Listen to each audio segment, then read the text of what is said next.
Before we get started, does anyone want to get out? They shouldn't have given you Ashy Bloke's YouTube.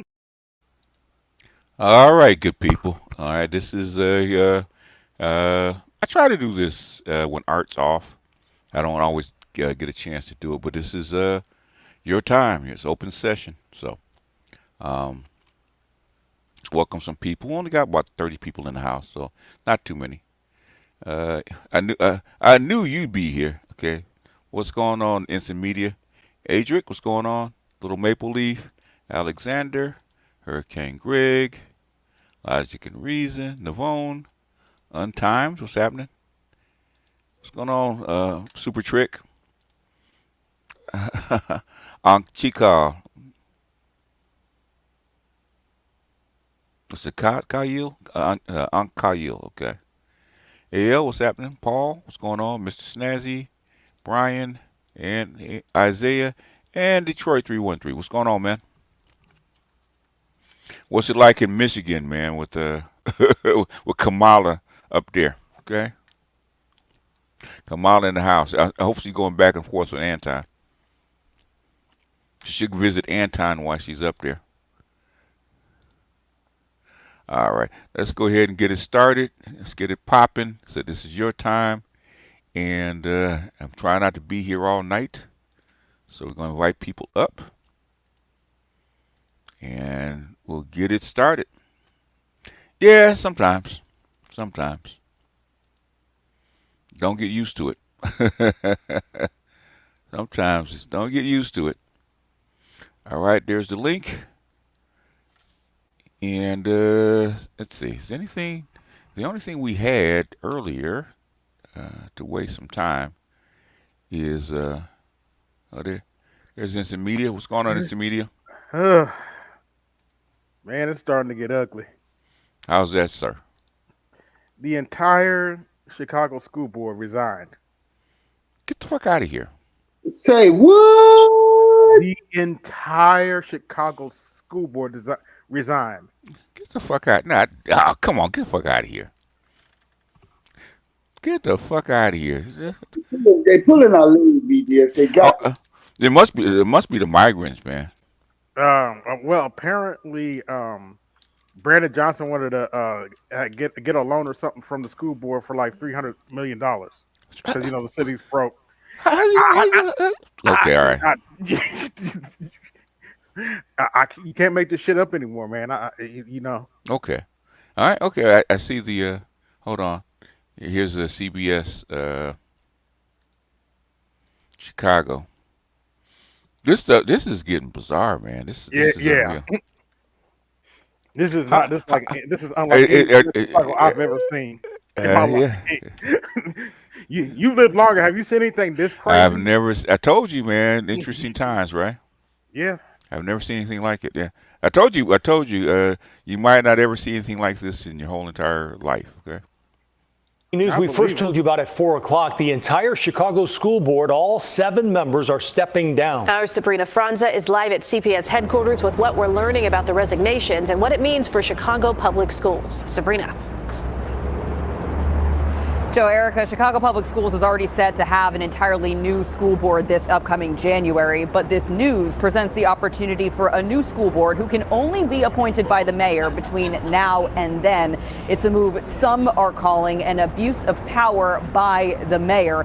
This afternoon, in the middle of teacher contract negotiations, the mayor's office says all 7 members of Chicago's school board would, quote, transition out of their roles. We're now learning that would happen in the very near future, and we're told all members were resigning. The mayor has been at odds with Chicago Public Schools CEO Pedro Martinez as of late.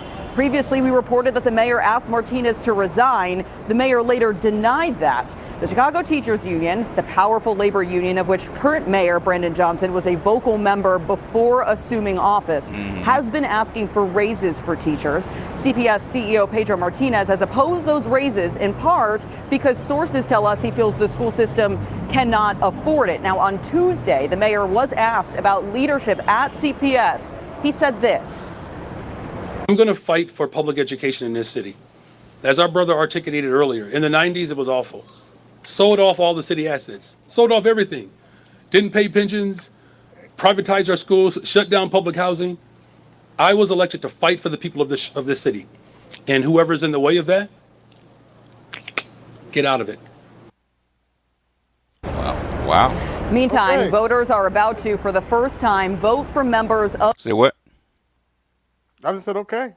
the school board in this upcoming election. There will be 10 elected positions on the board and 11 more appointed by the mayor. We're asking what might happen in the interim. This allows for an opportunity for the board to come in, go ahead and do the CTU and the mayor's bidding around removing Pedro Martinez and also putting forward a $300 million payday loan. Again, which would further put CPS in debt. CPS has $7 billion of debt. So adding another $300 million, again, it's just irresponsible. Oh, right quick, BGS. It's also important to note that BGS. How in the world can a school board be $700 billion? He said $700 billion in debt. That is my question. Is it 700 billion? 7 billion. 7 billion. I think it said 7 billion. That's 7 billion. 7 billion. That's still a lot of money. Yeah. Yeah. It's kind of hard for a school board to be 700, almost $1 trillion in debt. That's a small country. Really, it's a medium-sized country to be in that much debt. So yeah, 7 billion is still a lot, though. No, somebody got to answer for that. Somebody has to answer for that. That's some bullshit. It's basically the revenues are down. You don't have enough workers. You don't have a big enough tax base, and you got shit like pensions and stuff like that that are based on interest rates. And when they went to zero interest rates, you killed a lot of your pensions. So it's in debt. So they're floating debt right now. Most of your organizations are floating debt because of pensions and other kind of crap. So Wow. yeah. Mayor Brandon Johnson had previously appointed most of the members that are now leaving their positions within the school board. Right now, outside of CPS headquarters, some opponents of what happened today are rallying to express their concerns. We are still trying to figure out why those board members resigned, what they were told. We'll keep you posted as soon as we learn more. For now, we're live in the loop. Sabrina Franza, CBS News, Chicago. Thank you, Sabrina. Yep, it's bizarre. That's for sure. You guys have obviously seen this already, but that's what they're talking about. They're saying that like they don't have money for all these people that were affected by the hurricane because they spent it all on the fucking Venezuelans, etc. That's part of it. Okay, basically okay. Most of the stuff is on the credit card anyway, right? So you spent just this year. I was looking at Fauci's stuff, and Fauci said you spent $675 million on immigrants that FEMA did. That's out of FEMA's money, okay? And then hell, you just sent $8 billion to Israel on top of the 16 you sent them before. So you sent like almost over $20 billion to Israel. That's not including the just this year the 25 billion sent to the Ukraine. So. Wait a minute, boss. FEMA was designated and meant for emergency disasters, natural disasters that happen sporadically and periodically throughout the nation yearly. And okay, why are you spending this money that you know that has to be allotted for these national emergencies? We know that America knows happen yearly. You talking about? Did you say supposed to? Supposed to, exactly. Well, AL, because I was watching some stuff like yesterday and today, and like apparently they spent over $1 billion. No, like, on the migrant. Probably in the last 3 years they probably have spent over $1 billion. The last count, the Southie was 600. Okay. Yeah, but this year, just 2024, they spent $675 million. Let's see if I can find it. And they're only giving those people over there $750, and like the majority of them don't even qualify for it. We already gone through that. Why they're doing it? Okay, it's not even qualifying for it. Okay, 650 million. Let's see. Hold on. Let me go ahead and share it real quick. What's up, Ed? Hey, what's going on, Ed? share screen. We're having great fun in North Carolina. Okay. All right. Okay. By the way, Okay. This annual funding totals. Okay, $650 million. Around for this is for the around 275 million for 40 million, 300 million. I'm claiming that's okay. 49 million. So basically, FEMA spent, I think, according to this, spent $650 million this year on them. Okay. Shelter and Services Program (SSP). Okay. In partnership with the U.S. Customs and Border Protection (CPB). Okay. This is what the SSP. This is what they spent. $650 million. Okay. This is in 2024. because I was also watching a video earlier. Apparently, that same dude that went down to Springfield and like he was interviewing like the Haitians and stuff. Apparently, like he went over to Pennsylvania and like over there, like he spoke to like a bunch of Haitians and whatnot, and like they were saying that like apparently they're getting 2 years of free rent, no utilities, and whatever the hell else they get. Yeah, I'm not surprised. Okay, I'm not surprised. Okay, they're importing people trying to get them a foothold, much like they did the white folks, the white Europeans back in the 19th century, right? Giving them free land and all that kind of crap, right? But these are the totals. Okay, this is from the this is what Salchi has sent from FEMA, right?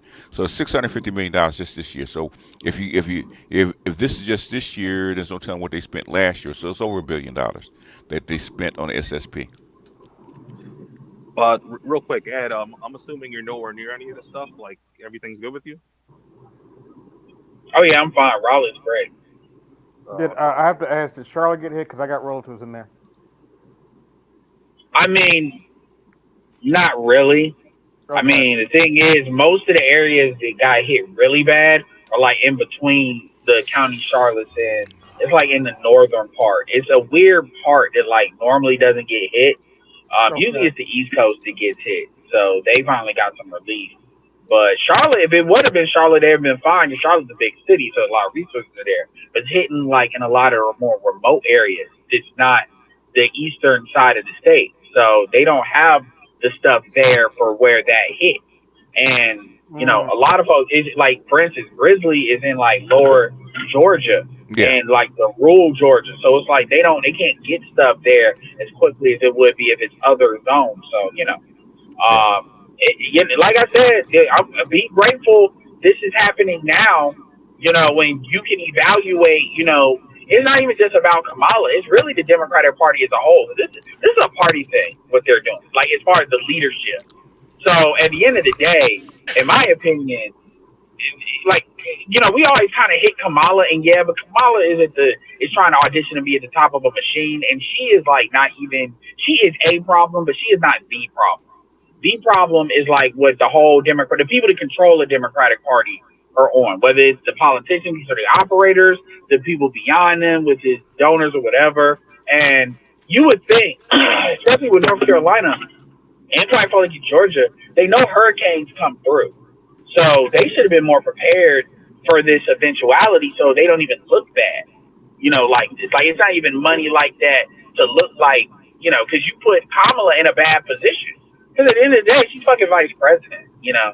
And I'm not trying to be, you know, Kate, but it's a party thing. So when you hear me talk my shit, I may say Kamala, but I mean the whole fucking party controllers, really. But anyway.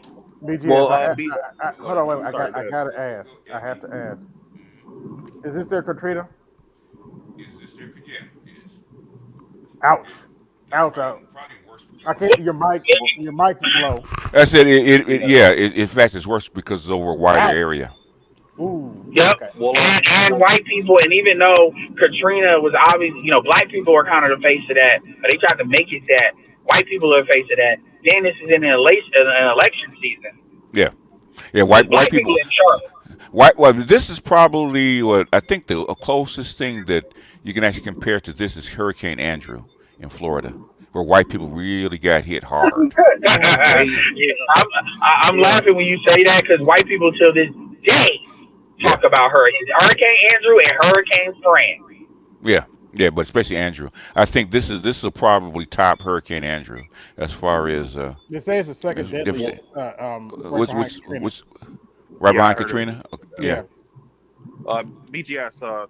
Mm-hmm. You don't have to answer this question, but coincidentally, like I'm not sure if it's that same specific region, but I've been hearing that there's like a large amount of like lithium over there, Where? and over in North Carolina.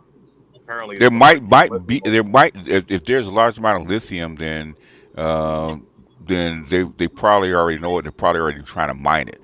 The biggest caches of lithium are in South America, China, and Afghanistan.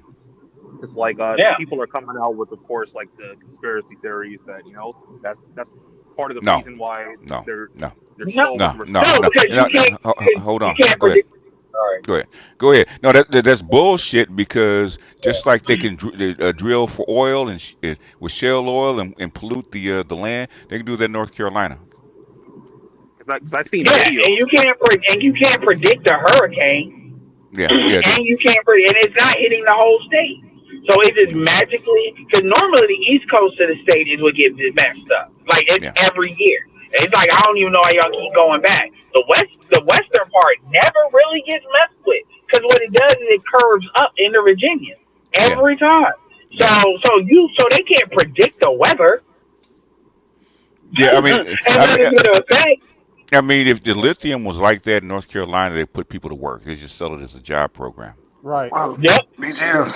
Yes, That's what I sir. came up for. I sent you the video where they're trying to change laws so homeowners can't sue mining companies for all the Okay. particles and dust. I'll Okay. send you that video. I'll send you again. See, it won't be nothing that you want to literally stream on the channel, but they're trying to change the law so corporations aren't held So they're where they trying can sue them. they're trying to change United States into China. That's what they're trying to do. Hey, Yeah, BGS, yeah. I didn't get a chance to be a part Let me of see if I can find it.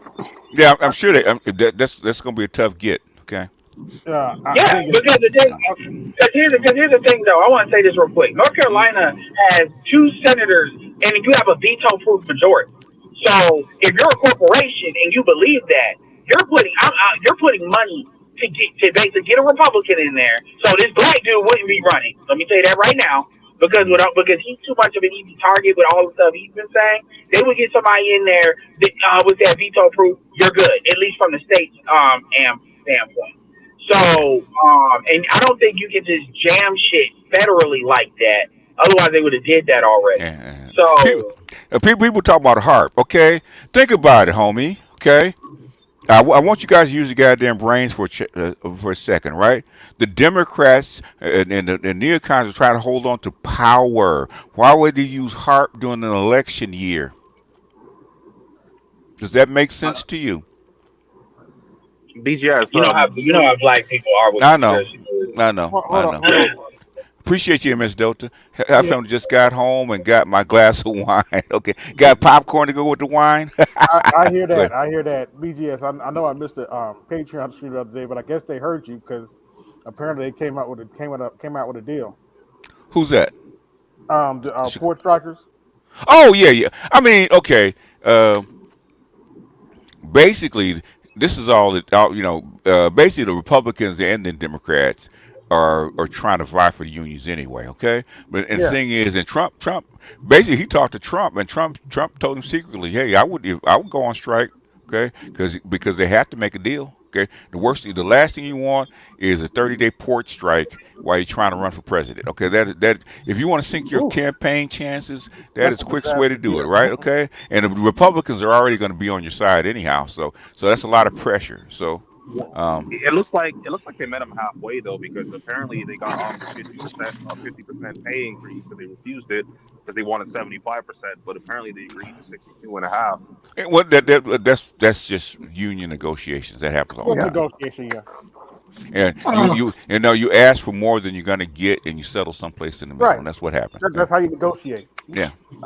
Have you I guys put seen the that? link. I put the link in the chat, the back chat. So if anybody want a better understanding of what they really doing, you can watch that on Forbes.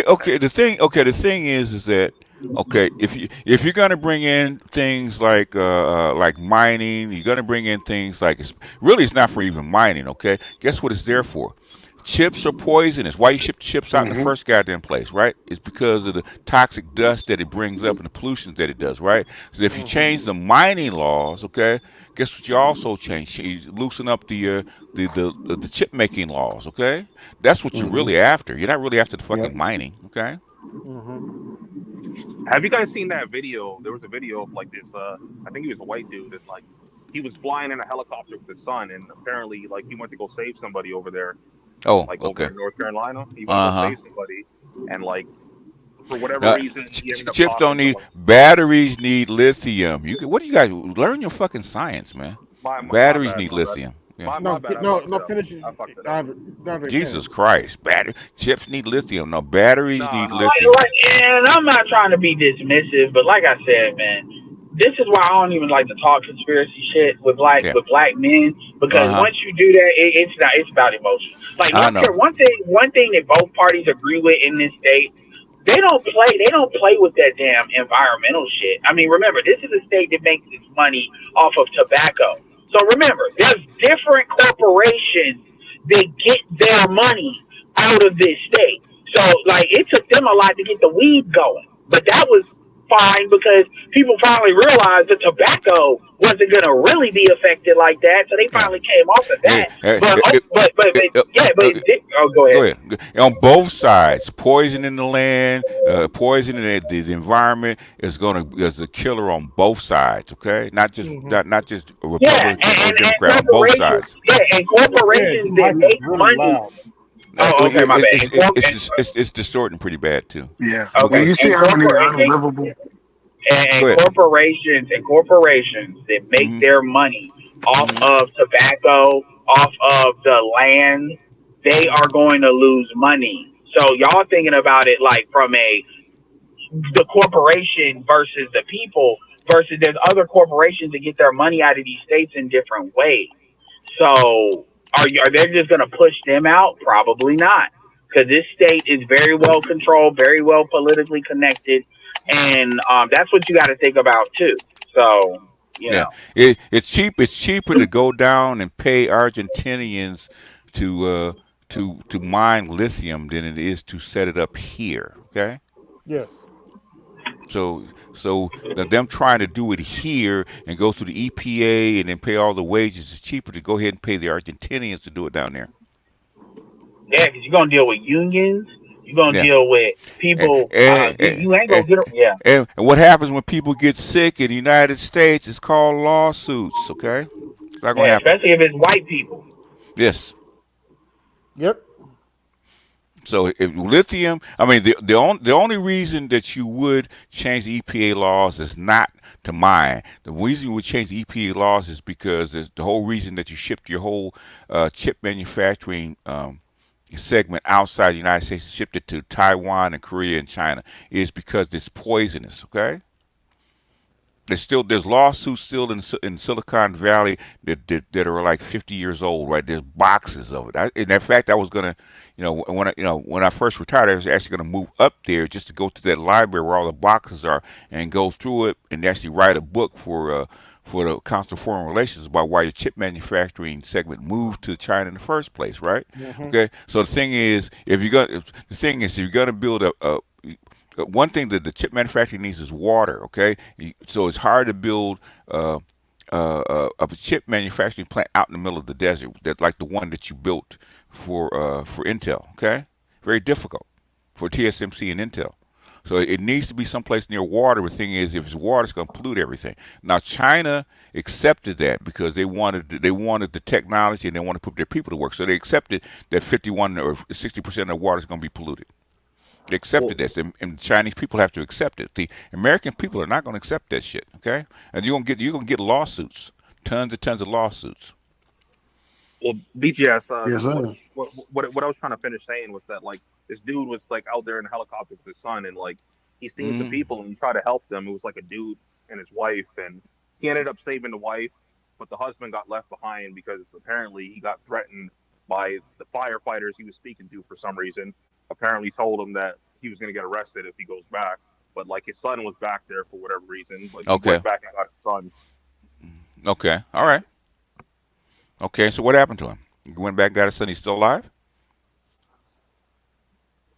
Sorry, Is he it still? kind of worked out on my side there. Is it what happened to him? Is he still alive? No, he's still alive. Like Okay. after the fact, he's just like, well, at this point, like I wish I would have just went back and saved everybody I could have. The shoulda, coulda, woulda shit. Okay. Well, there's nothing you can do about it. I mean, that happens all the time. So the point is what?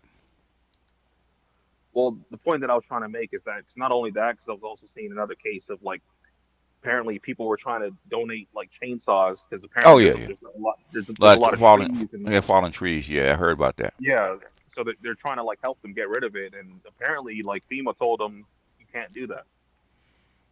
That you can't donate chainsaws? That's what I heard. I don't know. That's what I know what Andre's talking about. I've been hearing that too. People are trying to send aid in to help these people, and FEMA's rejected them. Oh, okay. You know why? It's election season. It's embarrassing, right? Oh, yeah. I was watching videos on like But that's also not a good look either. Not a, the thing is, guess who owns the press? Oh, well. Yeah.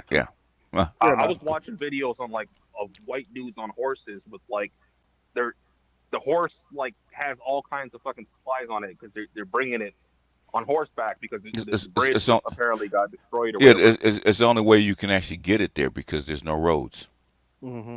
So it's got to go back to horse, okay, or fly it in. Yeah, and trust me, they got horses out. You'd be surprised how many horses are out here, man. Remember, it is the South. Y'all acting like it is the South. Here, like, come on. They do have horses in reserve just for stuff like this. So they do. Somebody also mentioned that fucking even better bachelors out there taking donations and delivering it personally out there. You can do anything. If you go down there personally, you can do anything. But the thing is, okay, let's put it this way, okay? You're in the middle, a month out from November, right? Okay, you just got hit with this shit, right? Okay, FEMA ain't got no goddamn money, can't help you. Okay, do you want to get elected? Mm-hmm. What would you do? Fuck those people, right? That's fucked up. Yeah. I am so black pilled. I see the play. Okay, they're gonna say fuck those people. Yeah, it's fucked up. It's also fucked up to kill to watch 50,000 people die in Gaza because of an agenda, or 1 million people die in fucking Ukraine because of an agenda. Okay, that's fucked up too. That's the world that we live in. So you think they're gonna kill people on the other side of the planet and think about what's good for you? Wake the fuck up. No, I'm not answering that. I agree with you on that. But Kamala strikes me as somebody don't care. Like she was like, yeah, we got $750 for you. it ain't just her, y'all. No, it ain't. I told you, it's a party situation. Yeah, it's not a party situation. It's the same. So if it was a party situation, you wouldn't see Dick Cheney and Liz Cheney coming to her aid amongst the other neocons. Okay, it's not just a party. I keep telling. You know what? I'm gonna stop talking about it. That's why I hate doing domestic politics. Feelings getting. It's bigger than what you guys actually think this is. Okay, I've been telling you guys that for 2 years. Well, like I hear that. That's why I said the operators, the controllers, the stuff that I don't see. Like I get it. Yeah, that's why you're not on my Patreon because you don't want to get it. Okay, it's okay. You don't want to get it. Well, I didn't ask this question. That's not what because it makes I'm not throwing this stuff out there like that. I'm not responding to you. I'm responding to him. Okay, he said that's fucked up. Okay, now you interceded into the conversation. I'm responding to him. He said that's fucked up. I said they don't care. Okay, I was telling the magnitude of all this. Right. They're damn near ready to burn half the world because to keep in power. Okay, so what's a few hundred people in the scheme of things? Unfortunately, hell, the defeat of the Soviet Union, they were well and killed, basically destroyed the whole black community. You got That's I mean, I'm so black pill. That's sometimes I'm gonna do my woosah, get back into my red pill, and take my white. Go over and take my white pill of hope, and I'll be better. Okay. Well, what it is folks don't want to. I'll be better. I'll be better. Okay. Well, no, what it is folks don't want to. It's like certain things. It ain't even necessarily black pill. They want to believe that they just won't do that, and it's like, no, we are so far past. Well, the thing is, that's blue pill shit. Okay, they just won't do the red pill people say they might, and black people say, "Oh, I can see why they would do this." Okay, it makes sense. A black pill person like me would say it makes sense. Yeah, I mean, it's because the thing is, they're sloppy about it now. It's not even like sophisticated. You can ask the question after he finishes, Leon. Okay, is that okay? So I'm just saying, it's not even sophisticated. Like, a lot of what they're doing isn't even sophisticated. It's that sophisticated. It's actually really sloppy. They really on some what you gonna do about it energy. Yeah. Anyway. Yeah. Do you think those mountain white people really gonna vote for some Democrats? I would be looking at them like, I ain't saving you motherfuckers. I mean, the white mountain people were going to vote for Democrats. They would if the Democrats were going to help them. Okay, but the Democrats called them what? What they call them? Deplorables, right? Deplorables. Remember that? Deplorables, and that's why I say that. Can I finish? Okay. I mean, I don't mind you guys butting in, but at least let me finish my sentence first. Okay. The only person that would actually come in and actually acknowledge the deplorables of Donald Trump. That's why he won in 2016. Go ahead, AL. There was one person that called them that. One person alone. Her name is Hillary Clinton. And everybody else picked up on that shit. But no, she called them that. Not the Democratic Party. Who agreed with them? Okay, the whole policy was their whole policy was ignoring the deplorables. Okay. And from what I heard, I forget what city it was, but Trump has been down to the disaster area and brought food. Helene, yeah. Basically, in fact, what's his name? Not that ran in 2008, the Republican Party, right? Okay. McCain. Remember Sarah Palin riling up all those people, all those right-wing people? Okay. Yep. Yeah. Because she's from Alaska. Those are her people, the deplorables, right? Okay. And what did McCain do? McCain kind of shunted them off to the side. Okay. Yep. So it wasn't just the Democrats or it was also the Republicans too. But that's how come they don't like the MAGA people. In fact, the Republicans don't like MAGA because it's populist. Okay, but Trump was smart enough to know if I can get these people on my side because they're like a third of the people. Right. I can get these people on my side. I could actually win this thing, and he did. Okay. Those are the people. Those are the people who are diehard Trump supporters because no matter what, he's the only one who would actually speak for him. Whether he's genuine or not doesn't matter. He's the only one that had the guts enough to actually speak for him. Yeah, and I've actually talked to some of them, and to their credit, some of them acknowledge, he's a jackass. Yeah, they are jackass. A lot of people go around like, oh, they think Trump could do no wrong. No, they think he's a jackass too. They just, yeah, he's the best option. Yeah, go. Leon was trying to get in. Go ahead, Leon. Go ahead. That's what I was saying. That's why I was like, I don't think Democrats really care about them. The Republicans don't care about them either. Okay, it's just a certain segment. Populists are scarce. West Virginia people too. Yeah, but the thing is, Trump knew that was to his advantage. Okay, now the only people. What are you guys doing in the background? Somebody typing? Huh? Who's typing in the background? Okay. The thing is that the only people that really cared about these folks that I've seen, okay, is Sarah. She's the only one. Sarah Palin's the only one that said that. And maybe, just maybe, I'm thinking in the back of his mind is J.D. Vance, okay? Yeah. Because he's one of them. Because he sees, because those are his people. Those are the Appalachian hillbillies are his people. So he might be the only other one. That's probably why. That's one of the reasons they're afraid of him. That's probably one they're afraid of him. Also, that's probably why Trump picked him. Because J.D. Vance is one of those kind of people, and I'm sure he's already been down there.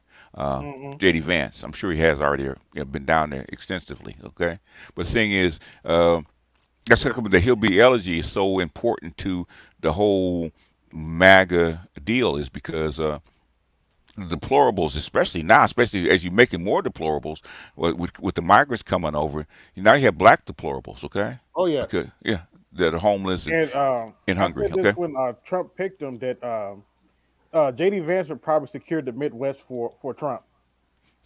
Also the Midwest, but also some of the lower South too.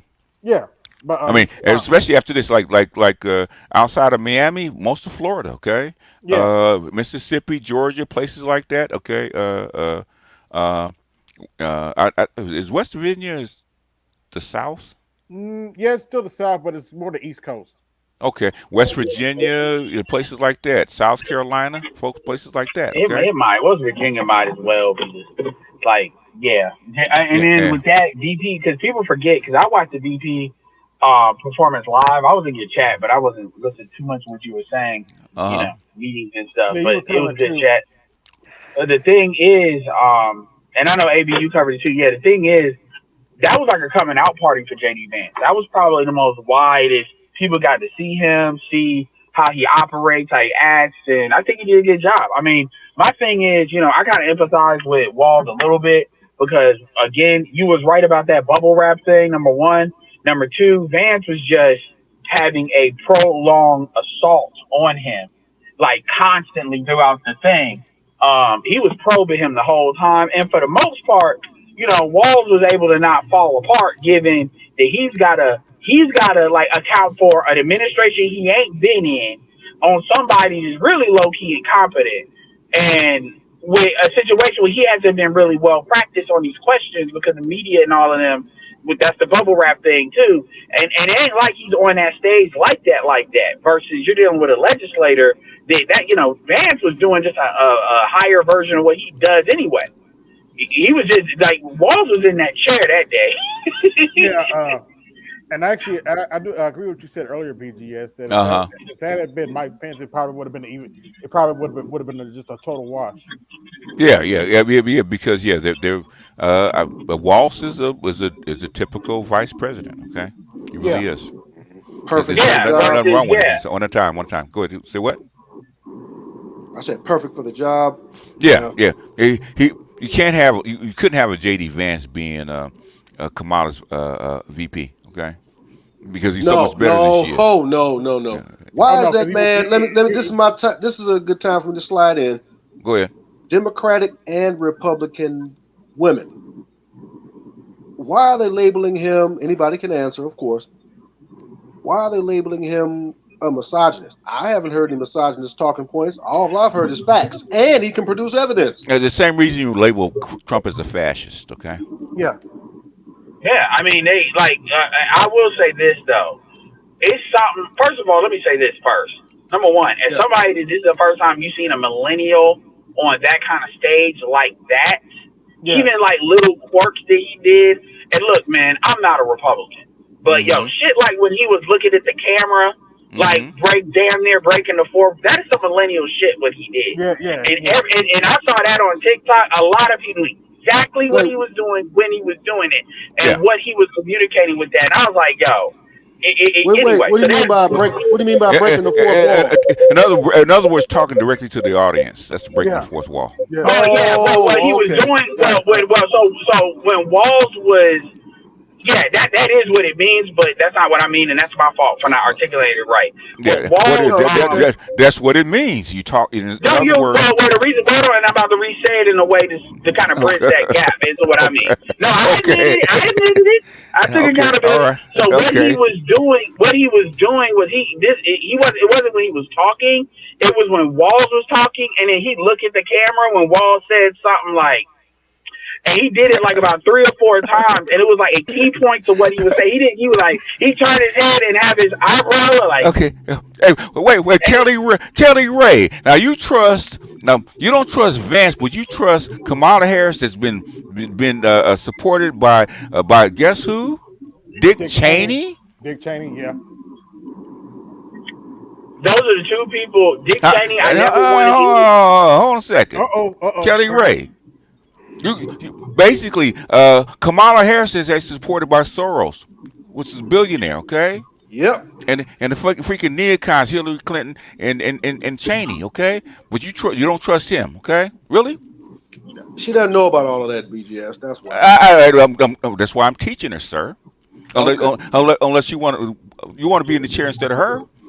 No, hell no. Okay. When it stay out of my goddamn business, then, all right? Oh, come on, man. I'm just trying to contribute. All right. Yeah. I know you're trying to contribute, but I'm talking to her. Okay. All right. Now, if you want to put on your cape and play White Knight, okay, you can stand and shield her. You can take the arrows instead of her. Yeah, I already watched the chick early today on LAR stuff. Also, to answer that misogynist thing real quick, it's a lot of these white chicks, even conservatives ones, they don't like that Indian chick. It's different reasons, but they do not like the fact he's got it. That's one of them.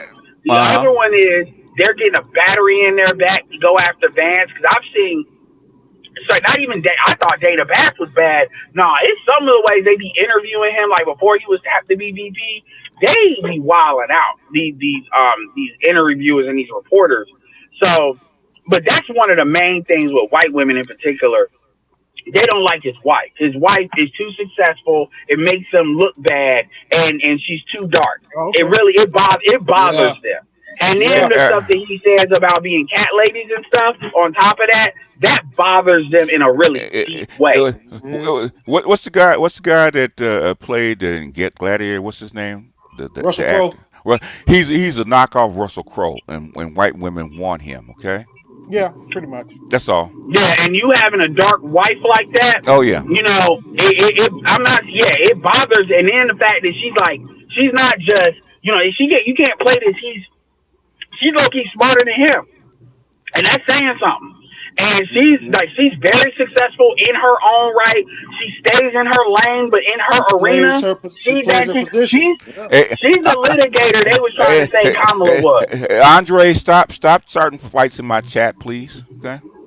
Yeah, so when you see, it's nothing like here's the thing. What can you really say about Vance other than he's got Klan eyes? Yeah. I mean, he's a military dude. He didn't have a silver spoon in his mouth. And he's 6'6", okay? Is he? Yeah, he's tall. Yeah, he's about 6'5", 6'6". Yeah. Oh, that helps. Believe it or not. So there you have it. 6'5", blue eyes, finance, okay? He rocks facial hair. Was in the military. Basically, he's a thug in a suit. To white women. Andre, you do that shit again, I will time you out. Okay, stop it. Now my question is, now that I know that he's 6'5", I'm gonna answer this. Why did white women let him get away? And that's a walking reminder. It's because he met his wife at Yale. Okay. He should have got locked up way before that, and that's what I'm just saying. That's what bothers white women. He was a broke hillbilly before that. Okay. Yeah. Can I address Edward? Hold on, wait a minute, man. Did you ever think maybe he doesn't like the women of his own ilk? Maybe. No, that ain't what it is. But go. That's not what it is. Okay. It's a class thing. Okay. You want to take an average white girl, or take a rich Indian chick from Yale? Second option. Yeah, thank you. Okay, enough said. Yeah, but what I was going to say, hold on. Go ahead, AB. Go ahead. What I was going to say is he's definitely a millennial, because I caught him doing one of Andre, knock it off, okay? Stop trying to bother the women in the chat. Okay, stop it. Okay, I asked you already. But anyway, I caught him at a rally. He almost go, and he stopped himself like, I know what you're about to say. And he said, Kamala can go to hell instead, but he's like, he's about to say Kamala can go fuck himself. He stopped himself. You could tell he was about to say it, but he stopped himself. Yeah. Well, he's too well practiced. Okay. Yeah. But you if Trump and Vance win, Wolfbang, calm down, my bad. I thought he was done. My bad. No, okay, now relax, okay? Go ahead. Okay. I'm pretty much done. Go ahead. No, finish your thought, AB. Yeah. But yeah, I caught that because he's from my generation. Like, I saw exactly what you was about to say, bro. But he caught himself. He's like, you saw he caught his breath. Like, okay, I can't say that. He said she can go to hell real quick. I was like, yeah, Yeah. I caught that. All right, go ahead, Wolfsbane. What do you want to say? If Trump and Vance pull this up, man, 32 days before the election, I can't believe it's that close. If Trump and Vance pull this off real quick, this is neither here nor there. I'm still undecided on who to vote for because I do believe in voting. I'm still undecided, man. That's fair. They put enough money and pressure behind Kamala Harris. But the thing is, man, this is the strangest election I've ever come across. You will never see it again because we will never see it again. Thank you, brother. It's because the stakes are so high on this election all over the world. Yeah. That's why they're putting so much pressure on it. Because Kamala Harris should not be in this position. No, she shouldn't, man. She's not fit for the job. I'm just going to say it's not about her being a woman. So can they sell her to you? That's no. okay. I can't do it, man. Then we know you're gonna vote for it. Who's next? Go ahead. No, they can't sell it to me either. The thing is, we don't know. We'll find out, won't we? Oh yeah, we'll find out in November. Because I didn't think it was going to be this close. But the poll, we can't believe the polls either. Go ahead, Ed. Hey, well, I'm in North Carolina, so that means my state actually counts now. So I'm like, damn, I'm going to actually have to pay attention to who I vote for, huh? Because it's gonna be real. Because North Carolina is gonna be a linchpin state. They're gonna need all. If you in Georgia, same thing. So that's what I was saying about this FEMA thing. Because regardless if they want to throw people under the bus, they can do that. But you need every vote in these strategic states. And at the end of the day, Democrats are in power. So you blame who's in power. And so, it will see. But if you're in Georgia, Florida, and North Carolina, but I don't believe these fucking polls either, man. Am I throwing my vote away if I vote for Cornel West? Anybody? That's what state are you in? That's the oldest trope. Illinois. That's the oldest trope in the business about throwing your vote away. Okay. Dude, if you in Illinois, it don't matter. Illinois is going blue. That's a personal thing that you have to think about. Yeah, decide. Yeah. For the most part, I mean, because that's what they're going to tell you. If you vote for Jill Stein, or you vote for the Green Party, or vote for Cornel West, you're throwing your vote away. Vote for Trump. I personally don't. Yeah, I don't believe in that. And anybody that tells you that you're throwing your vote away, they have an agenda. Yep. Yeah. But basically, even if the third parties get more of a push, that means the Democrats or Republicans have to basically adapt some of their policies because there's enough people behind those policies. Okay. Yep. And that's the role that they serve, and that's what a lot of people don't really think about. They think about like it's an elections are not all or nothing. Elections are a process. Sometimes a longer term process, but it's a process. And elections is not just about who you vote for. Like, if you really have stuff you believe in, you're supposed to kind of be pushing this all cycle round, not just with a president, but also with the congressperson. Yeah. And that's why Democrats are fighting tooth and nail to keep Jill Stein off some of those ballots. And they already did with RFK. With him too. So.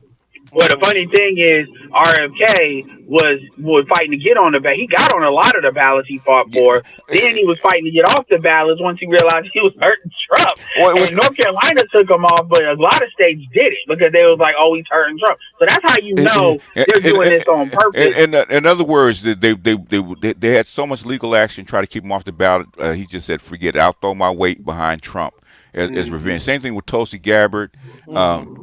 The Green Party didn't actually do it, but the thing is, he wants to give a big middle finger to the Democrats.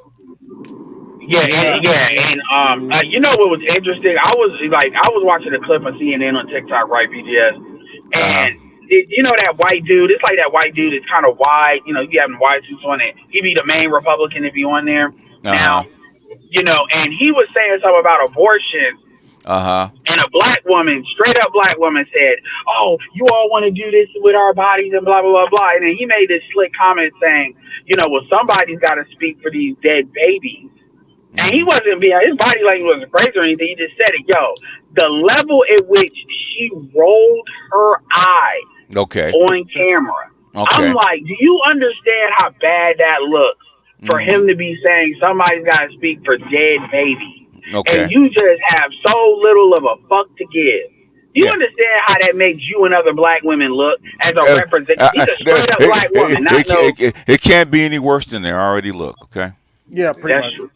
That's That's just what I true. mean But by I mean, strange election. the only group of women that actually aborts 40% of their pregnancies are black women. Okay, the only group of women. Oh, I mean, and yeah, and it's crazy because it's ooh, like, do you all ever really stop and think? No, Like, no, no. I'm they asking you a never, question. they No. never. I'm not even talking about the abortion stuff, but I mean as a group, like they just, oh, you're controlling my body. I'm like, Let me ask you a question for man, you. No, they don't. They don't stop and think about shit. No. but that's what I mean by strange election, man. We got classic I Democrat mean, RFK Jr. backing Trump, and classic Republicans and Cheney and his daughter I, backing Kamala. I, I, What the hell is going on? I've been telling you what the hell is going on for 2 years. Okay, anybody on my Patreon knows what the hell is Oh going on. yes. It's not the surprising to problem, them. and the problem is, and yeah, I appreciate what you be, doling out BGS, but even outside of that too, you ain't gonna have a ghost of a prayer if you're one of these. I only show up every 4 years. Even if you somebody Mm-hmm. shows up every 2 years types, you're not gonna have a ghost of a prayer on anything. Not even the Cheney stuff, even anything. Because it's like, again, you have to pay. This is stuff you have to be somewhat passively aware of. Like, Mhm. even like, for instance, it's gonna sound like I'm going left field, but even with like the stuff that's going on like with Lebanon right now and that escalation Yeah, that's Mm-hmm. starting to Beirut. kick Yeah. in and happen, which is Mm-hmm. probably why they're sending them yet more money, with the Yeah, Hezbollah thing. my gut tells me that they don't believe that Kamala Harris is that's going to win this election. That's what my gut tells me by Yeah. them doing this shit. Yeah, because people think that cell phone thing was the Gaza. No, that wasn't Gaza. That's a different situation. That's Mm-hmm. like a curveball. And to be fair to Israel, they got like 6,000 people Well, displaced. But your military guys called this a week ago. Said if you're going to do something like this, that means a land invasion is going to follow. So you try to decapitate the leadership and then invade. Okay, so the thing is they didn't invade immediately, but things the very next week they did. So the military guys actually called this like last week. Well, yeah, so Wanna You know, go ahead I'm Ed, done. and then go ahead Andre. No, I said what I need to say. Yeah, I'm done. I said go ahead Andre. yeah. So BGS, that link that I sent you, like it was general, and like he was saying on that stream, he been saying what you've been saying for a while. It's like I don't know why they would do this. It doesn't make any sense. Why who would do what? Why Why what? they would why they Oh would yeah. I go mean out with the the only whole I mean the thing is, and this is something I think was on the Hill because that's why I listen to fault lines, right? Because they're in Washington D.C., they hear things and they read things, and people report things to them that actually get shit out, right? Okay. They reported that as Kamala Harris and Biden were talking about trying to negotiate a ceasefire, right? They're actually encouraging Bibi to actually escalate. So they're lying to you in public, but things behind the scenes, they actually tell them to escalate. So whatever reason they're trying to tell them to escalate, I think that they don't believe they can actually win this election. That's that's the gut that I'm feeling. In other words, whatever you're gonna do, you got a month. Yeah, yeah. 1 month. Yeah. Things are bad when Lawrence Wilkinson's talking about this is the worst leadership. Oh yeah, they're the one talking about short. And Yeah. you got to understand, I've been following Lawrence Wilkinson for quite some time. For Hold when on, let me pull it up. Yeah, he when that guy typically tells keeps it you real. your leadership is fucked up, man. I Again, and I started not to put that one up because that makes you a target by doing this shit. But yeah. hold on, let me see if For I can those of you who find it. don't know, Lawrence Wilkinson is the former chief of staff of Colin Powell. Yeah. Yeah, he talks a lot of shit, but he keeps it real. And basically, Colin Powell. Well, I don't mean that in a bad Hold way. on. Colin Powell is a realist. Yes. Okay, so and a lot of your military realists are not Also, liking what's going on. Go that ahead. brings me to another thought. You notice all this bullshit happened right after Colin Powell died. Some yeah, yeah, because because he would actually talk. They didn't want him talking. So And the lies that are the lies that are being told, the hypocrisy that is being evinced, is just unparalleled. I mean, I've been here, a sentient human being, for about 65 years. I'd like to claim 70, but when I was 10, I probably wasn't, all that aware of things. And I have never seen anything like this. This is the worst leadership I have ever seen exerted by the United States of America in almost every category. I don't want to even get into the domestic issues, but in terms of international relations, foreign policy, security policy, this is the most damaging, cretin-like group of people I have ever encountered in my life in this country. Tony Blinken leads the list. Joe Biden is right there with him. Jake Sullivan is right there. Lloyd Austin has resurrected himself a bit because of what I've heard in the background about him trying to bring the hammer down on people, including Bibi himself. He was totally ignored. But that's the only sign of sanity and sobriety in this administration. And the lies that are my bad. Go ahead. No. Yeah, and you actually need somebody like Bibi in there because it's dirty. Because he's pretty much if this don't work, he's done because he was already on the hook. So it's like but the thing is, there's a lot of people behind. There's a lot of people that will move up and take his place in this situation, right? Because they only have a certain amount of time. And they're steadily sending Blinken over there to the Middle East and bringing him back, and he doesn't make much progress, man. He has been over there like 3-4 times. Because he's not there to make progress. The progress what's going on is the progress that they want. So he's a moderator. Yeah,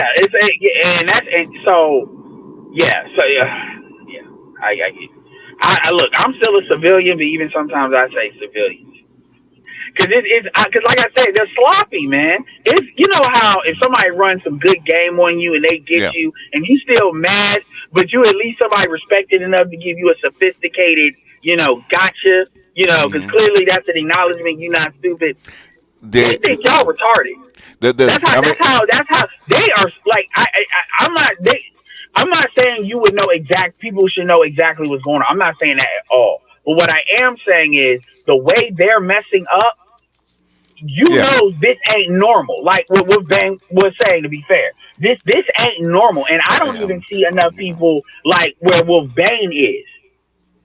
The thing is, the reason they're messing up is because they have no choice. In other words, they're desperate. Okay, desperate people mess up. It's like BGS when you cheating and you just want to get. It's like you want to get caught at this point.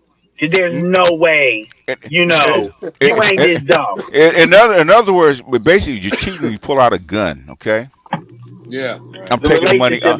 I'm taking the money anyway, okay? Everybody's drawing swords, and you pull out a gun. Yeah. You pull out a gun, because fuck all this being this subtlety, okay? It's funny. It's a TikTok with one of my favorite comedians where he does a thing where he's dealing with a chick. They did what they did, and then now he was asking her to take a plan B, and she kept on acting like she's gonna take it, and she does this. Hour go by, just go out, she'll take it. Dude just said, "I'm gonna need you to take it right now." He had a gun, and basically he made her swallow it and made her lift the tongue to make sure. And he was like, "Hey, we knew that was crazy, right?" Yeah. That's what we that's short. Yeah. So basically, BGS, are you saying America has put on their Air Force, their black Air Forces? Yeah. Straight on. I mean, it's so blatant with things they think that you won't care because the American population is so dumb. If you're still considering Kamala Harris as a president, then you deserve what you get. At this point, don't get me started on my church, BGS. Yeah, I mean, at this point, what she hasn't even run for president, right? She can't even go out and campaign, and when she does, it's how it's all. She's not. She's not. With Hidden Valley Ranch. In other words, basically, it takes a certain kind of personality to run for office like this, right? Yep. I don't think she has it.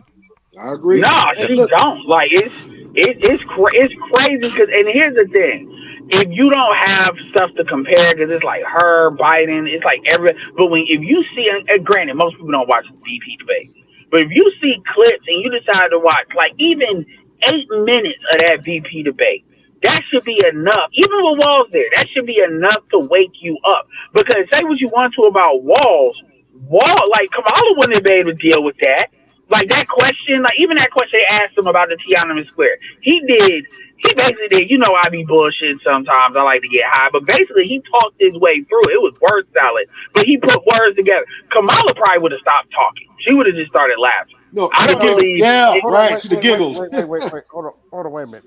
Now, as BGS, can you imagine the horror if Joe Biden had stayed in and Kamala Harris had to go up against JD Vance? Oh, the horror! No, they restricted something. I'm tempted, and this is something. No, hold on. Your mic is low. BGS trying to get that brown. In other words, I'm actually tempted to actually take all this stuff that I talk about on in public and raise my Patreon, like Salty told me, and make you guys go pay for it. Okay. Okay. I'm already giving you way more on this channel, according to Rom. Okay. As far as relationships, as far as data, as far as politics, as far as narcissism on this channel, then you guys actually deserve it. And Salty says should raise it $20, and if you want it, it's over there. Okay. Oh yeah, I wouldn't be mad at you if you did that. I make more money, even without doing it. I make more money on Patreon than I actually would here. Okay. Yeah. Oh, really? If I all I need is 1,000 people, $20 a piece. How much is that a month? That's what I was trying to explain to the guys. Hold on. I'm asking. He asked the question. $20, 100 people. 1,000 people. 1,000 people. Oh shit! Yeah. What are you at? $220,000 a month. $20,000 a month, right? Okay. I don't make that. Okay, because I give it away. Yeah. And then not to mention the shadow banning. Yeah, the shadow ban. And my Patreon is only like $3. Is because I'm trying to keep trolls and other people out of it. Okay. Yeah. Even Rom said you should have charged for that octane list. That was look. I'm not swinging from your nuts. That was ingenious, man. Yeah, a few years back, that octane system, I was like, I never thought about no shit like that. You gave it away. I gave it away. I gave it away. Well, another thing too, and this is like the psychology, because people be like, man, why would you give away for free? Unfortunately, people don't value if you make something free, they don't value it. They just don't. A lot of people like the octane thing is a perfect example. Like people would value it. No, I'm not saying everybody, but the majority would value it more if they had to pay like, $20 for it. It'd be like it's called perceived value versus actual real value. And in the information game, especially with Patreon, you're absolutely right, because even like, and here's the thing, with Patreon you can do tiers and all of that. And if you wanted to put something out there for free just to do it, look, Patreon's done a good job like amplifying how they, allow people to sell their stuff even recently. So and then the last thing I'm gonna say, and I actually need to do this. I know I said I was gonna do this, but this is where you just have an email list. They can shadow ban that, and like System.io, you have 2,000 emails for free. And that's the one I use.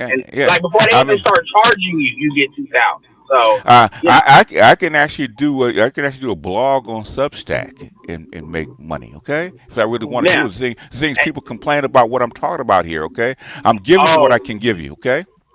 Yeah, and some of this stuff I cannot talk about on YouTube because YouTube is already after people. Okay, they're listening. And Patreon, and that's one thing I will say about Patreon too. Is Patreon is a low key, very good email. They do a good job of how they email people. When it comes to a lot of people don't realize that about Patreon. So BGS, you definitely should have had a newsletter. That's really what it is. They don't like that. This is publicly available on a search engine. They probably wouldn't trip about it as much if it was like a newsletter people had to subscribe to. And do you mind if I say something?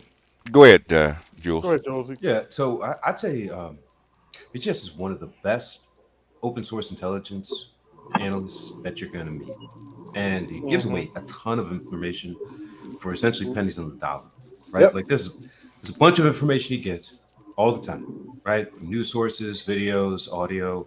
He shares the stuff that he thinks some people might like, and those probably don't get as high of views. probably gets a lot of more views when people talk about women and all that stuff. And Yeah. and he does a good analysis on that too, right? Like the Octane Model, obviously really good. And I'll say this: so I came in, I found you when I was reading, God, what is his name? E. Franklin Frazier. Okay. Yeah. The one book that I came in on was Black Bourgeoisie, right? Okay. And that's it. Your analysis of The Issa Negro Rae's fam- show. Okay, yeah. Well, that is par for par right next to a good way to look at that book. Yeah. So if you want to look at like society, relationships, geopolitics, I mean, it's well worth it for $3. I mean, it keeps away the punks and the trolls and the people who have the mouth breathers, right? And then the other guys who want to contribute more, do that. Basically, the thing is that the only reason the $20 tier actually exists is because it takes more work to actually produce the work. That's why. Other than that, no, $3 is just to keep people out from the trolls out. Okay. It's pretty cheap. No, absolutely. Yeah, it's definitely something, and definitely something people should. And a lot of this too. When somebody say something in the chat, being stupid or how it is, people be hating. They be just like that dude on art stuff. It was going on when I first showed up on YouTube. There was a group of people willing to pay me $20,000 a month to actually take all my stuff and keep it off of YouTube. Yeah. What? When I first showed up, yeah. I can believe that. Yeah. Can you name this dark ops group? I don't know who they were, and they were out in New York, and they said if you just bring your stuff over here, we'll pay you $20,000 a month. Okay. I know. It was. I saw a TikTok. I saw a YouTube short. Andrew Tate was interviewing with some white dude, and the white dude asked if you knew who really ran like America, like would you say it? Yo, that dude looked the most vulnerable. He really thought he really thought about that shit. He was like nah. Andrew Tate stumbled into something. He's lucky to be alive. Okay. Yeah. Mm-hmm. That's why I was trying to tell Andrew Tate remember they said he had that tumor on his lung. Yeah. Okay. I was trying to get it to him, man, if unless you're willing to die like like Assange, okay, you need to shut the fuck up, okay, and be a good boy, because they're not playing. Julian Assange is gone? No, he's alive. He's I thought but the thing Julian Assange is lucky to be alive. Okay. Yeah. And you remember Julian Assange was in they finally got tired of him being in that damn embassy. Yeah. I mean, he was in them shits for like over a decade. The only reason they didn't kill Julian Assange because they were afraid of WikiLeaks and what they would release. Yeah. That's the only reason they didn't. And WikiLeaks told them we got all this stuff. And if you kill him, okay, we're gonna release all this shit. Okay, well, we're gonna let it go. Yeah. We're gonna let it go, and that's the only reason he's alive. But go ahead. Go ahead, Maple Leaf. In that link that I sent you, they actually had Julian Assange up there. Okay. And he was saying that So why is this link so important? Tell me. It's not important. I was just sending you shit. Okay. The only reason why I brought it up is like you were talking about the topic, right? Yeah, I've been watching these guys for a few months. Who are these guys? Before I even think about playing them. I didn't hear you, Andre. What's the link to? It's like the same people that I sent the link to you the other day. Those redacted. And tell me redacted. Yeah. I don't want to say names since you're kind of. No, you can say redacted. That's fine. Okay. I mean, they're a big channel on YouTube. Redacted is really big. So. Oh, okay. He's not. Yeah. I mean, I had to really check my Discord because. All right, you guys can't talk over each other. Who's first? Okay. So I'm gonna put this. You guys can't talk over each other. Who's first? Go ahead. Ed can wait. Go ahead, finish your statement. Yeah, I just wanted to finish what I was saying. So basically, they were talking about him, like they were playing a clip of him, and he was explaining that he was saying that he was told by the certain 3-letter agency that if he was to continue what he's doing and not shut it down, and stuff was going to happen to him and stuff happen to people around him. Yeah. Yeah. Hey, yeah. Basically, you got at some point you have to realize what's worth it, or what's worth dying for, and what's not. Okay. Right. And basically, they let him out. Okay. Whatever you stood for is already out there. So just go ahead and retire, man, and hopefully they don't come for you one day. Yeah, because I mean, if you're releasing like information is classified, that's pretty much a wham bam thing. That's a little bit different than like Andrew Tate saying like the stuff that he was saying, and then it's just so like the issue with Tate was they want men in a certain spot, and they want to be able to control that kind of thought, and like what he was saying was like turbocharging men in a way that was making them scared. It was spreading like fucking gasoline and paper. In other words, what we started with the Black Manosphere and Kevin Samuels made global. Okay. Andrew Tate stepped into that spot after Kevin died, and basically that's not the guy they wanted in that spot. Okay. Yeah, because it was like a focal point, and so when you look at all the names, like, and that's correct, but when you look at like all of the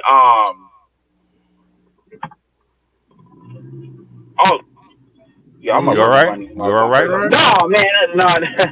What it was is I'm sitting here. You know how you go in them circles? If you're going the circles, and then it's like 2 black dudes and like 3 Mexican dudes. They just right in here acting like they gonna lay down on the thing, thinking I won't run their ass directly over. And they got up. You and Mr. Z have more talent as far as talking than anybody I know, because most people can't drive and talk like this. Okay? Y'all motherfuckers are talented. Y'all motherfuckers are talented, man. That's what he got. But anyway, but as far as like the what I was saying is, like, so when you hear them call somebody a misogynist, and somebody mentioned that before, that's always like one of the first little waves. That's them trying to get the civilians to deal with shit. Because that's like calling you an R word now. You call somebody a misogynist, okay, you don't need to take them seriously, and then you ratchet it up. It's like a black woman calling a black man weak or gay or something like that. But sign language. Sign language. Or sassy. Or sassy, or whatever it is. Yeah, I mean, honestly, if they call a man a misogynist, you probably need to listen to more of what he's saying, or at least listen to what he's saying. Actually, what he's saying, if you ain't heard it, and they're calling him that. And they'll call you a misogynist for almost anything. The thing is, you disagree with them. That's why they call you a misogynist. Do you get that a lot, Ed? You get the misogynist term thrown at you a lot? No, you know what I get? I get the I don't act like I date black women. That's what I get.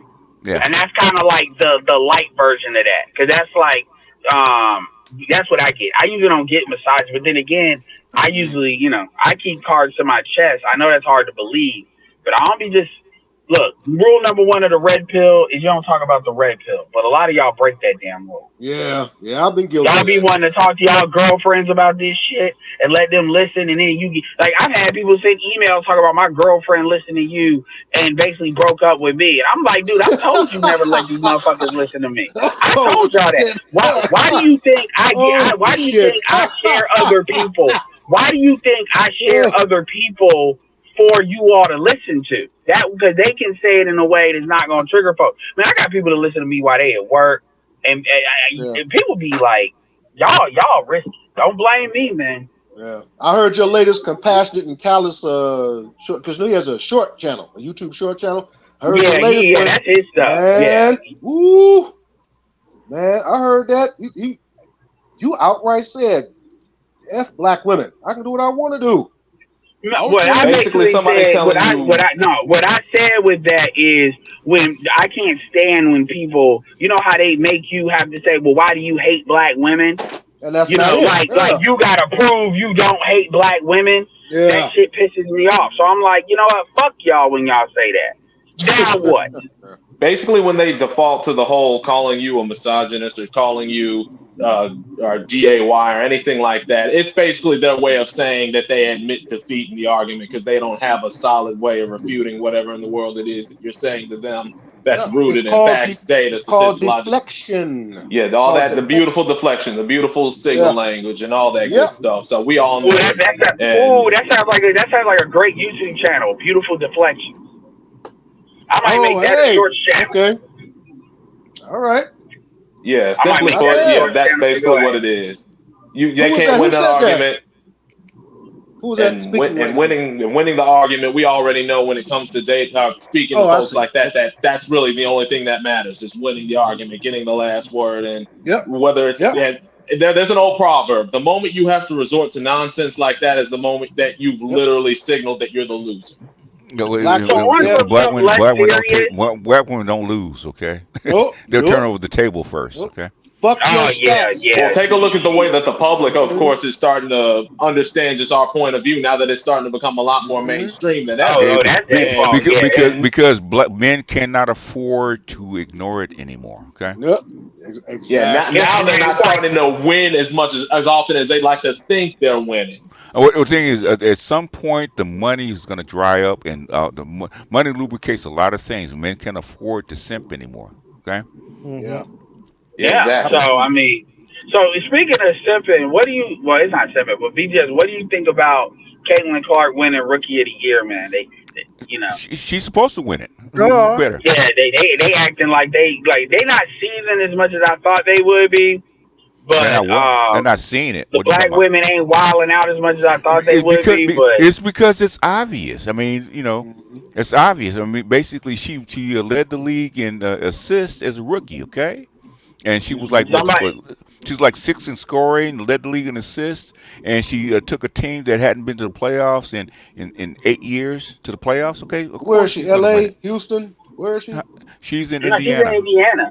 Oh, really? Okay. Yes. Yeah, somebody has to vote to Angel Reese, though. You know, I bet you that was a black woman. Probably so.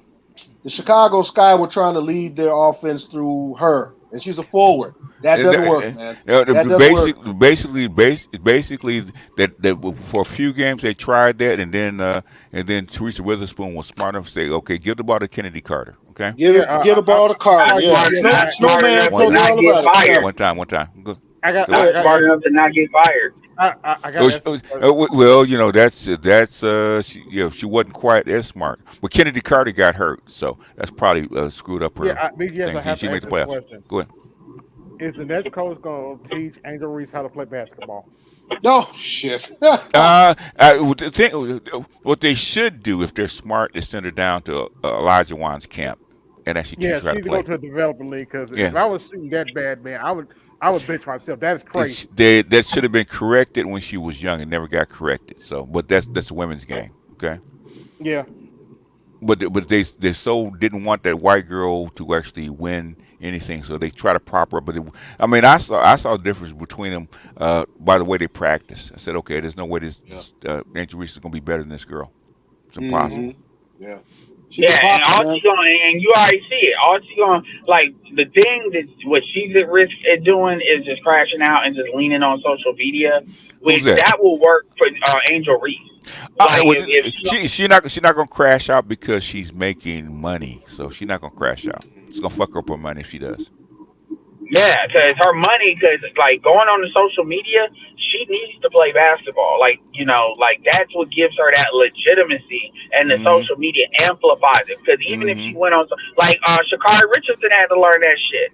Like, yeah, they act like they cool with you, but you gotta win. They don't just give you this shit because you ain't even meddling. Like, that's why she had to humble herself and go back to her damn coach. Like them lesbians ain't gonna help you win. Go ahead, AB. Actually, in Sha'Carri's defense this year, they may have kind of screwed her over because I heard she had a hard time getting in the building. No, that last thing, no, yes. I'm sorry, that's after she had actually started getting serious again and starting, winning again. Yeah, that last thing, they did her dirty on that. But I mean, it gives her origins. It's a story. It gives her a story for when she goes back the next time. That is effed up that they did that. But I don't think like Nike and them were gonna hold her accountable to that. But that would be one of the things. I wouldn't say that at all. Yeah, but if she wouldn't have been serious, I ain't saying you just gotta go Simone Biles it out, but you can't be you playing and you just losing like she was getting her ass whooped like for a while. But yeah, she turned it around and she deserves credit for that. I mean, most black women don't have the heart to actually swallow that bullshit and go back to who made them good. I mean, I'll give her credit for that. Most black women can't do. They just cannot do that. They double down. Yeah. Mm-hmm. But the thing is, this, you know, women's basketball only really has two things it can sell: it's clothes and controversy, okay, and drama, okay. Which even the WNBA admit they kind of let a lot of this stuff go because they actually drew in eyeballs, okay. Yeah, and yeah, but you know, eventually, and it's a process. I mean, a lot of these women, they think they're gonna crash out. They're gonna get phased out as the newer folks come in. You know, as you get like the Juju Watkins and folks like that come in there. Oh. Yeah, but it won't be as big a splash as Caitlin Clark made, okay? It won't. But she's a legend. She was a legend before she even got into the league. So. Why do you hate black? Why do you hate black women, BTS? Why you kissing that white bitch? Yeah, because that white bitch is better than you. Well, only recently, like that sounds like Shannon Sharp. Let's be honest, man. Angel Reese, she had a good year, but I mean, Caitlin Clark was just on something stupid. I mean, you cannot win Rookie of the Year and you can't make layups. Come on, man. Stop. Yeah. Well, I mean, you're the Dennis Rodman of the league, okay?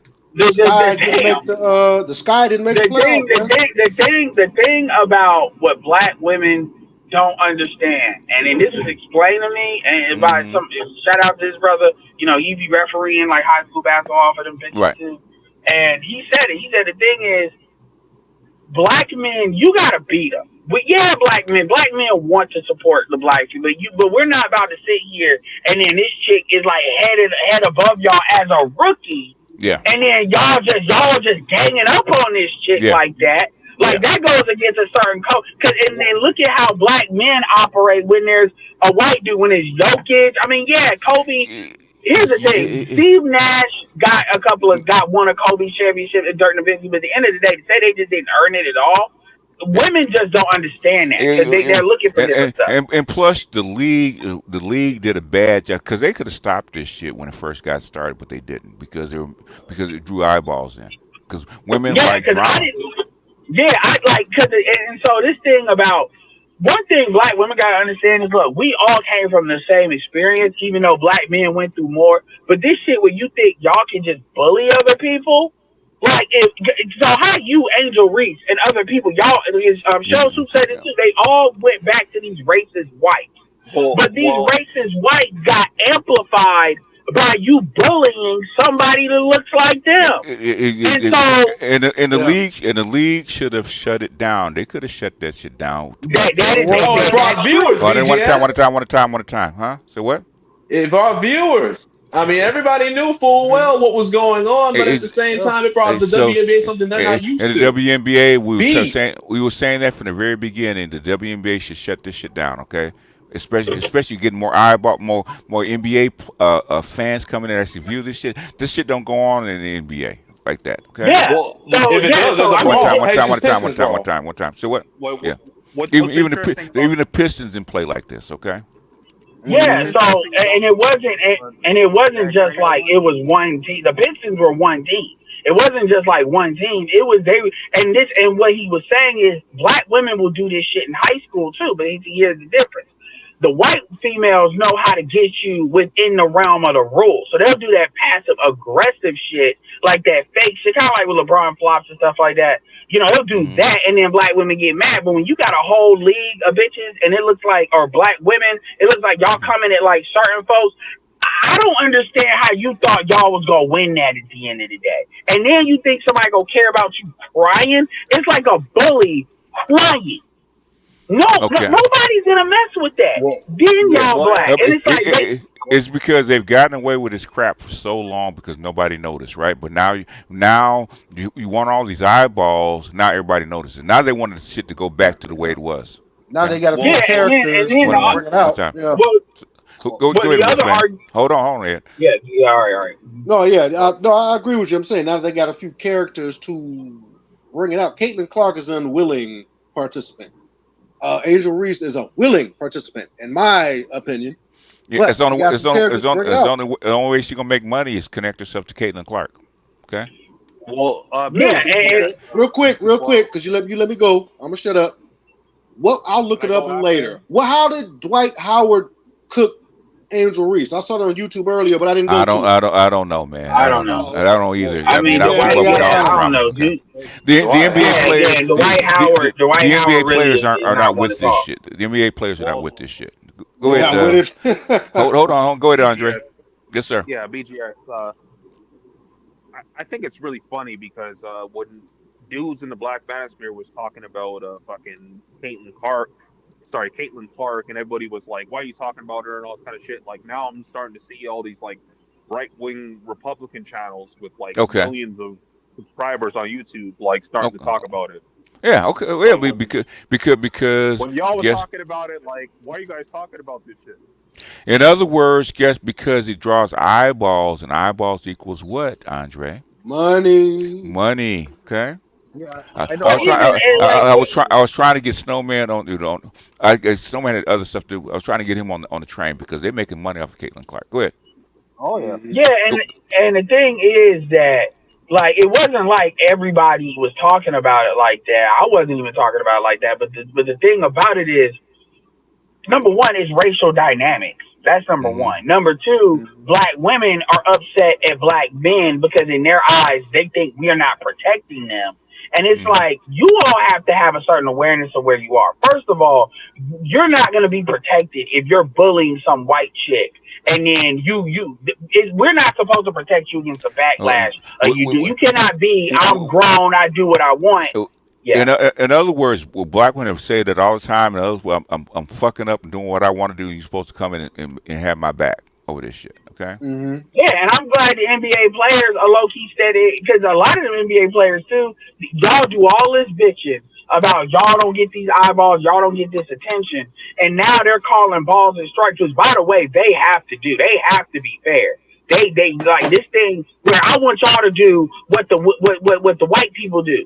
Black men don't own the leagues like that, and so it's like bitch, you're not white. I'm sorry, you're not going to be treated like you a white. I'm tired of them wanting this honorary white bitch status. You can't. It's a religion now. Okay. You can't take it away. For 20 years, they've been wanting a white womanhood. You're not going to take it away. It's not going to happen. Somebody help me. Now, if I'm incorrect on this, rather, please feel free to correct me. How does Angel Reese get chosen for the women's Summer Olympics to play for, the women's basketball team? Talking about the Olympics? No, she didn't. Angel Reese didn't get picked for that. She didn't go? None of the rookies did. They were kept away. That was a rule. Oh, I didn't know that. That was a big story. If a rookie had made the Olympic team, all the Caitlin Clark fans would scream, "Yo, hell yeah!" They'd have hollered. Okay, I said correct me on that if I'm wrong. And Caitlin didn't want to go anyway. So yeah, okay, all right. I stand corrected. She wanted to rest. She didn't want to go anyway. Okay, I do have a question for Ed. Are you in the region of North Carolina where you're affected by Helene? No. No, you're on the other side? Yes, I'm in the middle. You're on the other side? Yeah, because, man, I was watching world news tonight earlier. I watched the commercial news because I want to know what the fuck is going on. Man, they're talking about 220, 230 people dead, 100 missing. I'm like, damn. Man, what's going on? The weather has been taking people out the past, 8 to 10 years? I'm like, what is going on? COVID took a lot of people out, man. That was a big thing. That's a different. Yeah. Ain't none of this stuff ain't got nothing on COVID. I mean, they ain't never gonna count how much really COVID did. How many people went down? Yeah, right. Yeah, people act like fentanyl took a break during COVID. and everybody wished Dr. Johnson a happy birthday. Okay, it was his birthday yesterday. Happy birthday, bro. Happy birthday, Dr. Johnson. Happy birthday, Dr. T. Yeah. And all this craziness around North Carolina would happen as I'm looking at offers to North Carolina doesn't usually get a lot of attention. It's getting attention because of that governor, the lieutenant governor running for governor. I mean, Lord knows they stay playing the goofy. Yeah, he like, yeah, man, sometimes the government needs killing. I'm a pumper full of lead. I'm like, yo, like Evie said, yo, if Uncle Ruckus ran for governor, that's him. I mean, it's crazy some of the shit he be saying, yo. I don't know what. I mean, he be saying it out loud in front of people. Yeah, he don't care. He don't give a fuck. Yeah, I noticed that. Big Well, black dude but- too. He don't care what they think about him. Well, he don't care what the liberals think about him, but yeah. So at the end of the day, yeah, it's been crazy. It has been crazy. Yeah.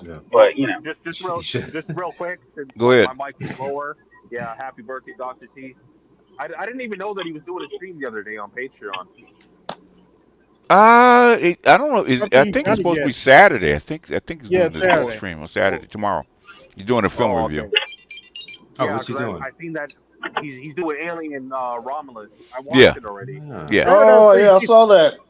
It was alright. Well, actually, he did a video, 5-minute video on YouTube. It was on the beach. Yeah. So Yeah. it's- He's celebrating on the beach for his birthday. Yeah. Yeah, which was a nice move. This Yeah. The man. admired the sunset. Yeah, of like half a century. Yeah, You his know son who- is officially in college, right? Yeah. Yeah, he's been in college for It's second year now.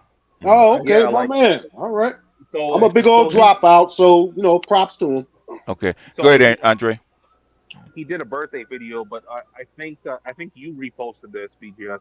I Yeah. could be wrong, but Yeah, I did. yeah, like I did see that, but I thought it was already done already.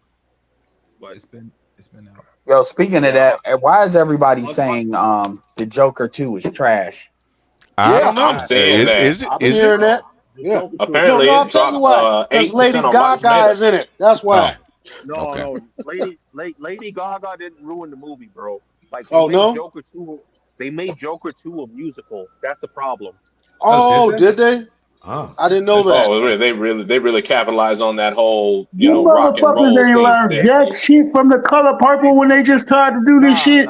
Ain't nobody in the fucking musical. Nah, they apparently like the musical part of it was good. Just the storyline was just trash. Oh, so wait. Was it was it an entire musical, like all 2 hours, No, 3 no, hours, like, or it's- just it's- one it's mo- portion of it? It's mostly a movie, but there's musical portions of the movie. But Yeah, I mean, apparently they the had this- musical parts was actually good, and I was Yeah, they- surprised to hear that. 'Cause I've heard that from multiple sources that the musical parts was good, but just Yeah. the storyline is trash. All right, so it's basically like the whole movie is basically rehashing Joker 1, and Okay. just singing about shit. all right, so I'm gonna say this to be very clear. Do not trust most film reviews after about 2005. Like if you look at Rotten Tomatoes, Metacritic is actually pretty decent. about it, IMDb. but Well, yeah, I mean, like the big problem is a lot of them are bought off people who want to wind up working for it. Let me finish real quick. Who want to wind up working for the film studios or want to work up for the TV studios who actually make this stuff, right? And it started a lot in the mid 2000s when J.J. Abrams used to hire the film critics or the TV critics who would criticize Lost as writers. And a lot of people started doing that so they would avoid criticism, right? And it's a thing that you don't actually get good criticism to know what is good versus what is popular. And so it creates a very big problem. Yeah. And I remember when the director of the Joker movie made the movie about Dick Cheney, and it had a musical interlude in between it, and it was kind of funny and kind of weird. Relax, but Andre. It worked for the movie. So I'm going to say, find That's a somebody different who's thing. actually Relax, y'all. Let him finish. Find someone who's actually watched the movie, see what they say, because a lot of these critic sites, they're not Pauline Kael. They're not like they want to be famous like actual critics from the past were. Roger Ebert. Very. I have mixed opinions of Roger Ebert because I think he was. It was pretty He was good. Yeah, he was, but he was especially before his partner died. This is true, but him and Gene Siskel were like that harbinger of like the critics as like a professional. There's a difference between like you can see the purpose of the movie from the lens of the person who's creating it. Like think of Dr. T would actually be a good film critic, right? Because he's looking at it from a cultural critic's eye, right? That's his profession. I mean, he could go deeper and deeper, but like a lot of these people wanted to become famous as opposed to being a good critic, which leaves you lacking in certain areas because you're willing to sacrifice for fame, for gift bags, the chance to meet, Alec Baldwin or whoever would be famous at the time or in that movie. in order Free to movie get tickets. access. Exactly. Well, not even that. Man. You might wind up shorten it up, Jules. No, you might actually wind up working for the people who made the movie and getting a new career by being lax and not being as critical. That's what I'm trying to say. Like that's what happened with the guy who made Lost. But I'm done. So go. Okay, go ahead, Andre. Yeah. So the same director that made Joker 2 is the one that also made the Hangover movies, and like who I listen to for film reviews, like Artisan's my number one because I actually listen to like other guys with like who have millions of followers, and Artisan only has a couple thousand, and like coincidentally, like the stuff that coincidentally the stuff that he talks about, I'm seeing on their channels. Look. Artisan is he's actually looking at it very critically. Let's call it the layman's eye, right? I mean, Critical Drinker does a lot more quick cuts and all that bullshit, and it's flashy. He's got the Scottish brogue and people like that stuff, but he doesn't offer anything other than saying I hated it, I loved it, but he doesn't give an insight as to like what is the movie, what is the story actually trying to tell. Like, and Artisan actually does that. Like, what is the bigger picture? What are the themes? Dr. T does that as well. Like, what are the themes that you're trying to get? What is masculinity? Is it family? Is it going to be community? Like, there's bigger themes in movies that they're trying to tell you, just beyond like shoot 'em up type of stuff. And look, and I always say like a lot of movies recite the same 4 or 5 stories, right? Like the Odyssey or Iliad, right? Terminator 1 and Terminator 2 are the same story, but they're very fucking different in how they go about it. Well, Jules, I don't just listen to Critical Drinker. I also listen to like Nerdrotic. Like he also owned a comic book store before he started doing film reviews, and also Ed put me on to Ed put me on to Tyrone Magnus. He's a black dude, lives in the States, FBA dude. You know, and he also makes great reviews, and he has like a couple million fucking subs on YouTube. Really? Okay. Yeah. You guys familiar with Movie Files? He's a brother. He's trying to come up, but he's one of those guys like Jules was saying, how Dr. T and what'd you say? What's his name? Nerdcrat. What's his name? No, Critical Drinker. Critical Drinker. How they're very detailed. Movie Files he's on the fence, you know, but he's coming up. You know, it's Critical Drinker and Nerdrotic. Nerdrotic actually owned a comic book store, same like Artisan. Yeah, I heard you. Yeah. That's why Artisan likes him, because he also owned a comic book store, so like he knows what he's talking about. Absolutely. I used to collect comics, but you know, at 52, I'm pretty much done with that. Get the compendium. It'll save you time and save you money. Well, maybe not save you money, but it'll save you time. Help me, brother. I'm not the brightest bulb on the tree. What's a compendium? So they print like issues 1 through 50, 1 through 100. Instead of buying each issue once a month, just wait until all 50 issues are out, and then or 150, and then buy like the book. And it'll sell it like volume 1, issues 1 through 50, 50 through 100. You know what I mean? Oh, like a big dumbass. It's a graphic novel version. Like a big dumbass graphic novel. Yeah, absolutely. Yeah. That's what I wound up doing, because I just don't like. I used to have the long boxes and shit. You don't have time. Yeah. Space. When you get those long boxes full of them, and if you're like one of those collectors who has like the cellophane wrap around it, that shit takes a lot of time, a lot of effort. Yeah, man. You don't want to get creases because you might want to sell it one day. The perfectly white backer boards. Yeah. Oh, God damn, bro. Now I'm just like, give me the compendium. You got to get the tape to tape them down. You got to get the tape that doesn't corrode. Wait, it doesn't peel. Right. Light on it, man. No light. Yeah. Oh, you are a comic book collector. Okay, got you. Yeah, I love comic books, man. Comic books are great. Yeah. I think comic books are like, if you're not like a born reader, like I'm a born reader, but comic books are a great tool to read. Like, it's a great escape. Well, it is a great escape, but reading's a great escape. But I mean, like, if you're not a big reader, like, if somebody's gonna sit like a 700-page book in front of you, like a comic book is like 30 to 50 pages, boom, and then a lot of pictures and there's a lot of action. Yeah, but you can still like get a story, get your world. The world is in your mind, and your mind can do a lot of great things. Absolutely, better than the page, right? You know where I learned a lot of my big words in the English language? Comic books. Yep. I did, like crestfallen, and catastrophe. I learned a lot of that shit from comic books. I did. Yeah. I miss comics, but I can't spend money on it no more, man. I go see the movies. I go see the movie versions. Man, I mean, there's some of them that are worth it, but there's nothing better than like a good book or a good comic book, and nice Sunday. I'll tell you, one of my favorite times was going to the Outer Banks, sitting on the beach, reading a nice comic book, got a 6-pack of beer in the cooler, and a little sandwich, and I know I'm going to be there for like a good hour or two. I might go in the water, I might not, but it's nice and breezy. Salt water in the air. There's people going around with their horses and on their Jeeps and shit like that. Peaceful. Yeah. Yes. What state is this? Where were you doing this? Outer Banks, North Carolina. Oh, where Ed is. Okay. I mean, not Raleigh, but you know. It's probably about 2 hours from where Ed is. Oh, okay. What's your favorite? All right, your favorite DC title and your favorite Marvel title. Go. Then I'll give you mine. Man, I'm not a big DC title. I liked Lobo, just because he had like a lot of interesting stuff. Love Marvel, Lobo, beast. He was crazy. Yeah. Marvel, I always liked What If because you could read everything. Oh, really? What If was just those alt history. I like those. DC character. That's very obscure. Yeah. Really? What If is your favorite Marvel title? Yeah, because I liked a couple of different runs with like certain character arcs, but I always like those what ifs because you can read a bunch of comics and they'll retcon the hell out of it. But like, what if they just carry it all the way? Like, what if Wolverine went crazy? What if Wolverine went crazy and took out all the X-Men? You know what I mean? Yeah, like they would do shit like that. Yeah, absolutely. Well, my favorite title was the Uncanny X-Men. I don't care how cliche that is. So what? I love Uncanny X-Men because they've had so many X-Men titles after that. I'm talking about the first one. And DC, it would have been the new Teen Titans.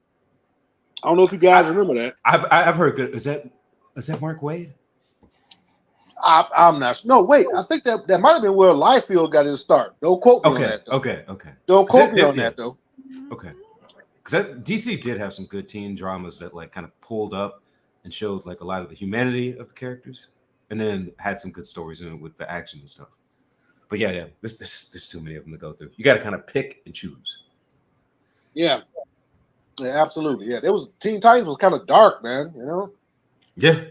That was when Robin became Nightwing. He wasn't punk ass. What was his name? Wait, was it Jason Todd or was it Jason Todd was the one who got deleted by Joker. Joker, right? Joker, Nightwing was Lazarus Pit.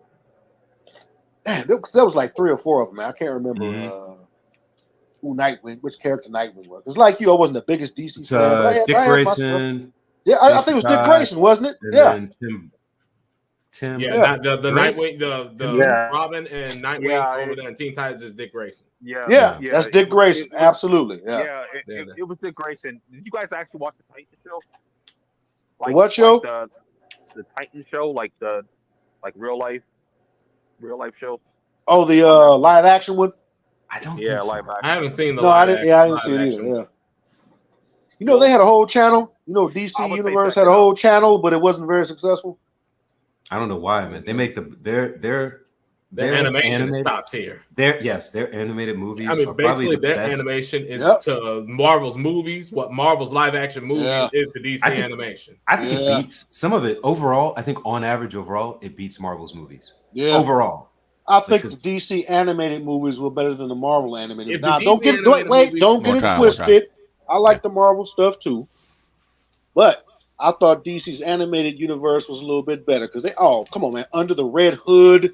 Well, no, that's not what I'm saying. I'm saying if you took the average of the DC animated universe and compared it to all the Marvel movies, animated or live action, I think the DC animated wins.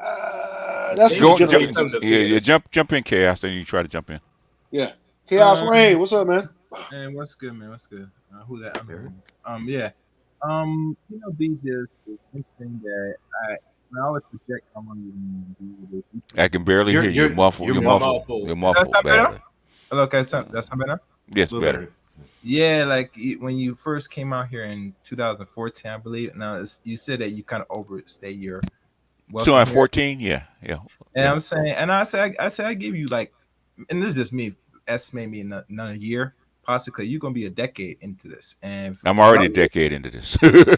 Oh yeah, well, yeah.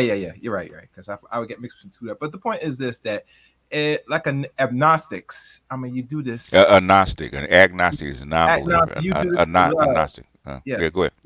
you do this for the love, and Mhm. that's what make people appreciate. I mean, I'm not really concerned about people and their views because they're irrelevant, and here's why: because most beings, men and women in general, and we talk about our community, we don't do reading at all. We barely touch a book ever. The most we ever gonna be reading, if we're gonna be honest, if we got to talk about is probably the last few years. Is reading the book. But back then, most black people they get frowned and they don't invest in reading I thought anything. it was mic'd out. So personally, when you hear them and their views about politics and all that stuff, all you do like you do to me or anybody else, you ask them serious questions. If they can't articulate their answers, then obviously say we have nothing. They had that with, yesterday with Big Truck, right? And basically, he didn't know what he was talking about, saying, but he was loud. No, because remember he's a loud dude. He's from New York. And I have plenty of guys from New York to come on my panels that are not that loud. Okay, it's not true. Okay. I mean, yeah. That's definitely he's so loud. And anybody has gone to school knows how to tone that stuff down. Okay. Well, I tell you one thing. He did tone it down when he won. Because I was going to drop him. If he didn't, he knows better. Don't tell me this is the way I talk. I don't care what this way you talk. Not on my channel. Okay, go ahead. Well, he toned it down, but he went to like New York medium, basically, is what he went to because he was still kind of loud. He was still good. But don't come on screaming in my ear because I'm wearing headphones. Okay, I tell you. But that's where I talk. I don't give a fuck. That's where you talk. Okay, not on my channel. You want me to drop you? Go scream in somebody else's ear. Okay. You're on somebody else's platform. Yeah. Exactly. I did like the end of the conversation. One time. I did like the end of the conversation. It did get a little bit more cordial, but like, yeah, he was like at a New York medium, and then he went to like like almost light at the end. Like that the thing is, okay. I know people are passionate about what they're talking about. Things, man. I've been doing this shit for 30 years, over 30 years, right? I know what the fuck I'm talking about. Okay, if I didn't, most people wouldn't even follow me. Okay, I don't do that. I don't do the salacious stuff that people want. I don't deal in all the fucking drama. Okay, I know what I'm talking about. Otherwise, you wouldn't be here. And if you know what you're talking about, I'll tell you that you know what you're talking about. The thing is, don't start spouting off stuff that's wrong and then trying to defend it. Okay. That's my only thing. Especially if you're yelling. Okay, which I don't like. Okay? Especially on a. I mean, I don't know if people wear headphones, but the thing is, you wearing headphones, somebody's yelling, you get a headache pretty quickly. Yeah, right. Exactly. Off topic a little bit. Who's worse at gaslighting, black men or black women? Black women. Yeah. Otherwise, you Negroes would have moved on or got them straight. Okay. We'd have been gone or straightened them up. And then they gaslight other black men to gaslight you. Okay, that's how bad it is. Yeah. Perfect example of divide and conquer. In other words, they can fuck up the whole world and blame it on you, and you accept the blame. Okay. Yeah, I should have been better because I'm a man, and yada. But at the end of the day, it's still the man's fault, and you accept that, okay? The ones that do it, everybody's Jermaine. Everybody's Jermaine. Go ahead. Yeah, if you play the Hold on, somebody's trying to get in. Go ahead. The ones that do it the best are. Good, sir. You're breaking up. Yeah. The ones that do it the best are the educated women because they could kind of back their opinions up with research or whatever. Not really. Not always. Not really. Most of the time they don't. And what they back the stuff up with is talking points that they got from their professors. And most of that stuff is wrong. Let's say they have the education for the vocabulary. Hey, one time, y'all. God damn. Okay. Go ahead. You were saying Wolfbang? I was saying they have the educated black women he was just speaking on. They have the education for the vocabulary. Yeah, they can talk you down a little bit if you're not on their level or you're not the most worldly black man. I have 5 professors, PhD professors, been teaching a long time to articulate exactly how these women are taught. Okay, and I really could go in on them if I really wanted to. I just haven't right now. Go ahead. Somebody else trying to get in. Yeah. What I was trying to get in to say is that clip that you used to play or that clip that was talking about like only debating your equals. I know Oh yeah, exactly yeah, what it says, yeah, but yeah. you know, John Henry Clark. Yeah, you get what I'm trying to do here. But yeah, yeah, I'm not trying to say that like you weren't trying to say it. So yeah. And what I'm saying is, okay, I have to have enough patience for you guys because I know you don't know. Okay, so I try to have enough patience, and that's why I ask you questions and I actually point things out so you will actually go back and look it up.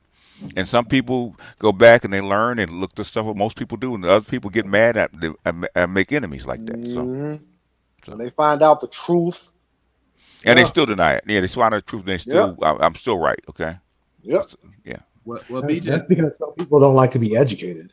They think they know everything. Because they want to be right. That's the need to be right is strong with black men. Okay. Yep. Guess where they learned it? Because white boys, once they're wrong, they don't say shit. Okay. But black men, oh, I'm still right, man. Okay. I get that all the time. Okay. Right. Somebody else was trying to get in. Now I was gonna say, BJS, these women are gonna bring out that Gemini twin out of you. They're gonna bring the evil to so you can let them have it. They said, "Bitches, to say one more word, I'm gonna." What the thing is, this is what I'm saying. I've been saying this for the past 5 years. Okay, do you guys really want these women? Some of them. Okay, well then you have to put up with their nature because they're not really going to change that much. Well, okay? BGS, I believe in the diamond in the rough. Okay. I do. Well, you know how hard it is to actually find a diamond. Hard. So how much as a diamond. How much dirt you have to dig through to get a diamond? Yep. But you know what I've if you're willing to dig through the dirt, man, I have no problem with it. Okay. Yeah. Man, if hold on. You know what I found? Mm-hmm. When I come across those diamonds in the rough, they've been plucked off the market. They're either married or they're in long-term committed relationships. And then even in long-term committed relationships, they still have gynocrat in them. Okay, you just don't see it. Sure. Oh, I don't deny that. I know, but some brother came along and he was like, "Hey, you want a good ones? Come with me." She was good enough to actually. I will put up with whatever the imperfections that she has because she's worth it to me, which is fine. Okay. But the thing is, you complain about it. So you guys really want these chicks, okay? Because you keep complaining about them, okay? And then, if they were they're not gonna change that much. They can't. There's 20 years of indoctrination. They're not gonna change that much, okay? Socialization, yeah.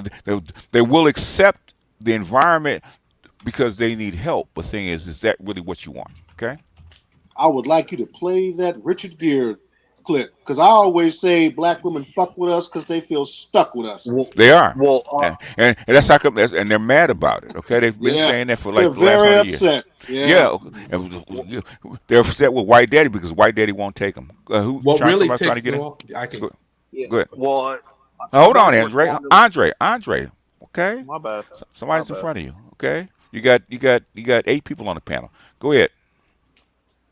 All right. So what I was basically saying was that in the grand scheme of things right now, they're mad because they're having to do something right now that they're not used to doing, and that's competing with other races of other women. Yes. And the real thing that really bears down on that is the fact that right now the black men are more in demand now than ever. In fact, it's been shown that we are the second most desired man on the face of the planet right now. Yeah. And the thing that even further augments this is the fact that, of course, when it comes to reproducing babies, and maintaining families, people are starting to see the truth that as far as, the stereotype of black men not being or wanting to be in their families' lives, that's I don't want to curse out, it's horse shit. If they really believe that, okay?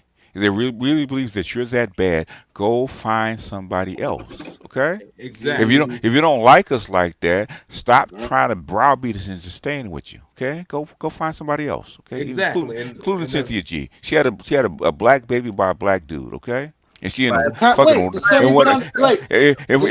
she complains about the same kind of black man she complains about, and she's in one of the whitest states in the United States. Okay, but she picked a black dude to have a black baby by, and still talk about aborting black babies. Okay, exactly. And then you go to like Japan, for example. Right now, they are literally paying black men, from what I understand, $75,000 to go over there and impregnate their women, go over there, have a relationship with Japanese women right now. Wait, whoa, slow down. So what's probably happening is that I kid you not. Hold on. What's probably happening is their genetics are all fucked up. They've been inbreeding for such a long time. They might not be able to produce babies. Okay, so they need a new, a fresh stock. Black people are the original stock. Okay, so that's probably why. You need to introduce some genetics into the stream. One at a time. Who's first? Oh, I was just saying that's very strange. I would have expected something like that from a South Korea before Japan. The thing is, if Japan was on the list first. The thing is, if they're doing that, the question is why. And it's always why. Okay. So what? I know. The thing is. The thing is that how come they're not paying the Japanese man to do the same thing? In other words, it's got to be a reason. And Japanese are very insular about that kind of stuff. So the thing is why. Well, I know I'm sitting. You ask him to cover it, and he checked down and said it's not really factual. The old Waff might have some answers. What I'm saying is, if it is indeed true, the question is why, because sometimes there's a kernel of truth to it. So why do you think it is, BGS? Why do you think it is? If they're paying black men to impregnate Japanese women, it's because it's an infertility problem. In other words, the Japanese men are not able to actually produce a viable offspring. It's the only reason you would do that. Are there a lot of stillbirths or? I don't know. That's what you have to go find out. Okay. Okay. Do the research. But it's the only reason that you would do some shit like that. Go ahead. Somebody trying to get in. Do you think it's the microplastics? No. In other words, okay, what happens when you inbreed in a certain population? What happens to them? Island effect. You create incest. Incest. Yeah. You start mutations. You start mutation abnormalities, and also a lot of stillbirths. Okay, not stillbirths, but a lot of genetic diseases. A lot of genetic diseases where the baby's not viable. Yeah. And mental faculties. And then what will eventually happen is the men will start to become infertile.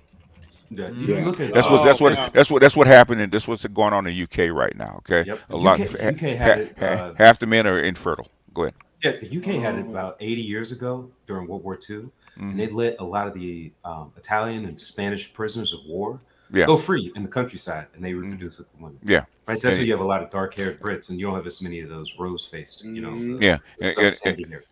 other words, eventually, isolated population eventually will die out. Okay, or so many babies will die, the population won't grow. Yeah. So. I have a pretty cool movie recommendation that talks about this. Oh, this is about 15 years old. The movie, 15, 16, 17 years old. Children of Men. Yeah. It's actually a pretty good book too. It's a good. Yeah. Oh, I didn't read the book. I saw the movie. The book is even more extreme. Yeah. More detailed. More extreme. They have to sell tickets. Yeah. Right. You can't go to the darkest places in like any movie that's going to be for the masses. No. For a book, since most people don't read, they can actually like you said, they need to sell tickets. You're right. You're absolutely right. Yeah. But the island effect is very real. Japan, UK. I mean, even you're hearing about a lot of this stuff in the Middle East. I mean, especially like the country that you're not supposed to name. I mean, they don't marry out really, but they have a crazy amount of inborn diseases like Tay-Sachs and stuff, where they have children born without I think it's 23 chromosomes. Some of them are born with like 19, and so they'll have just like crazy stuff that'll happen, and they start falling apart, and by 2 years old, just baby has to be put out. Oh man, yeah, it's not a good thing. Like genetic mixing to a degree is necessary to keep a society, reproducing. Yeah, what's the name of the ailment? The most insular societies are starting to realize that too. Yeah. What's the name of the ailment where it's pretty much phased out by now? What's the name of the ailment? Which People one? With the skin would I can't remember. The skin would rumple up, and they would lose body parts here and there. Talking about leprosy. Leprosy. Yeah. Well, that's not a genetic disease. That's not a genetic disease. Now they found that it was gained by certain animals, especially God, what is that one that you find in Texas? It looks like it's shell. Armadillos. Armadillo. Yep. Yeah. It carries a certain virus, and when you get that virus, you Wait, what does it have to do with armadillos? Certain animals carry bacteria that causes the disease. Yeah. And so, like, you'd wind up losing sense on your nerves, and then you'd wind up, damaging your fingers. Your How did they get it from an armadillo? It's a bacteria that the armadillo carries. Oh, humans can catch it. Okay. Yeah, here in Texas, it's just like the Black Plague that carries fleas that give you the give you the Black Plague. Yeah. Yep. You can step in its shit and then track it into your house, and all of a sudden you eat and you catch it. Yeah. Got you. Yeah. Okay. Yeah. That's why I'm here. I'm here to learn. Wait, hold on for a second, BGS. I thought all you talk about is women. Huh? Oh, they prefer me to actually talk about women right about now. They don't like me talk about politics. Oh, whatever. I like to hear both. I'm not talking about you. I'm talking about YouTube. Okay. Yeah. No, I get it. Yeah. Even the people that didn't like me talking about women would rather me talk about women right about now. Yeah. I mean, women are interesting because it's literally the other half of the population. So it's going to come up in conversation. But a little more than that. They outnumber us. Yep. 53%. One time. Yeah. But also in politics, also in society, women actually are probably talk about women. It probably extends way beyond just interpersonal relationships. Yes, I always those downstream effects, right? Like, what is the culture that women are producing that they don't want, but they don't want to suffer the consequences of? Like, and then how does that affect like other things like politics, law, family laws, flows of money because single women that don't want to get married take a lot of more money to actually support. Okay, man. Let me talk to my sister right now. She makes a good living, but she's always broke. Because she got no man. Spending habits. Yeah, spending habits. What it is. Give her the book. Yeah, Your Money, Your Life by Joe Dominguez. Yeah. Already did. Even Kevin. Did you make sure she read it? I haven't talked. You're not gonna read that, BJ. No. If she's happy being broke, let her be broke, man. Yeah. Shit. Even Kevin tried to tell him. One time. Hey, hold on, man. Hold on, Mo. No, I am not there to save her because I've made many attempts, and there's only so much you could do when someone wants to do what they want to do. They want to be independent, but they want to have the benefits of someone who is their leader, but they also want to control that person who is the leader. She wants, she wants, she could actually lower her lifestyle in the way she lives, but she won't do that, will she? No, and she's trying. The worst part. It's about status. Man, the worst part. She's trying to keep up with her friend. Yes. Who's like a real like high level 92 who can actually afford her lifestyle. Yes. And it's sad to watch. Yes. Well, strange how that happens, isn't it? Yep. Well, look, fellas. I'll tell you the funniest thing is the girl who she's trying to keep up with. She dates black women. She doesn't anymore. She dates black women or black men? Women. Oh, she's a lesbian. Yeah. Okay, she's that. Okay. Yeah. Wait, what's her ethnicity? Black. Okay. So she's a black lesbian. Okay. Okay. Okay. She dates black women. Okay. Yeah. All right. She had to put it to a rest for a while. Wait. So let me get this straight. So let me get this straight. She's a black lesbian, 92 octane. Yeah, there's a lot of them. Yeah. Stacey Abrams. Stacey Abrams, one of them. Yeah. The carpet munching. Might tell us. There's a whole bunch of them. Okay.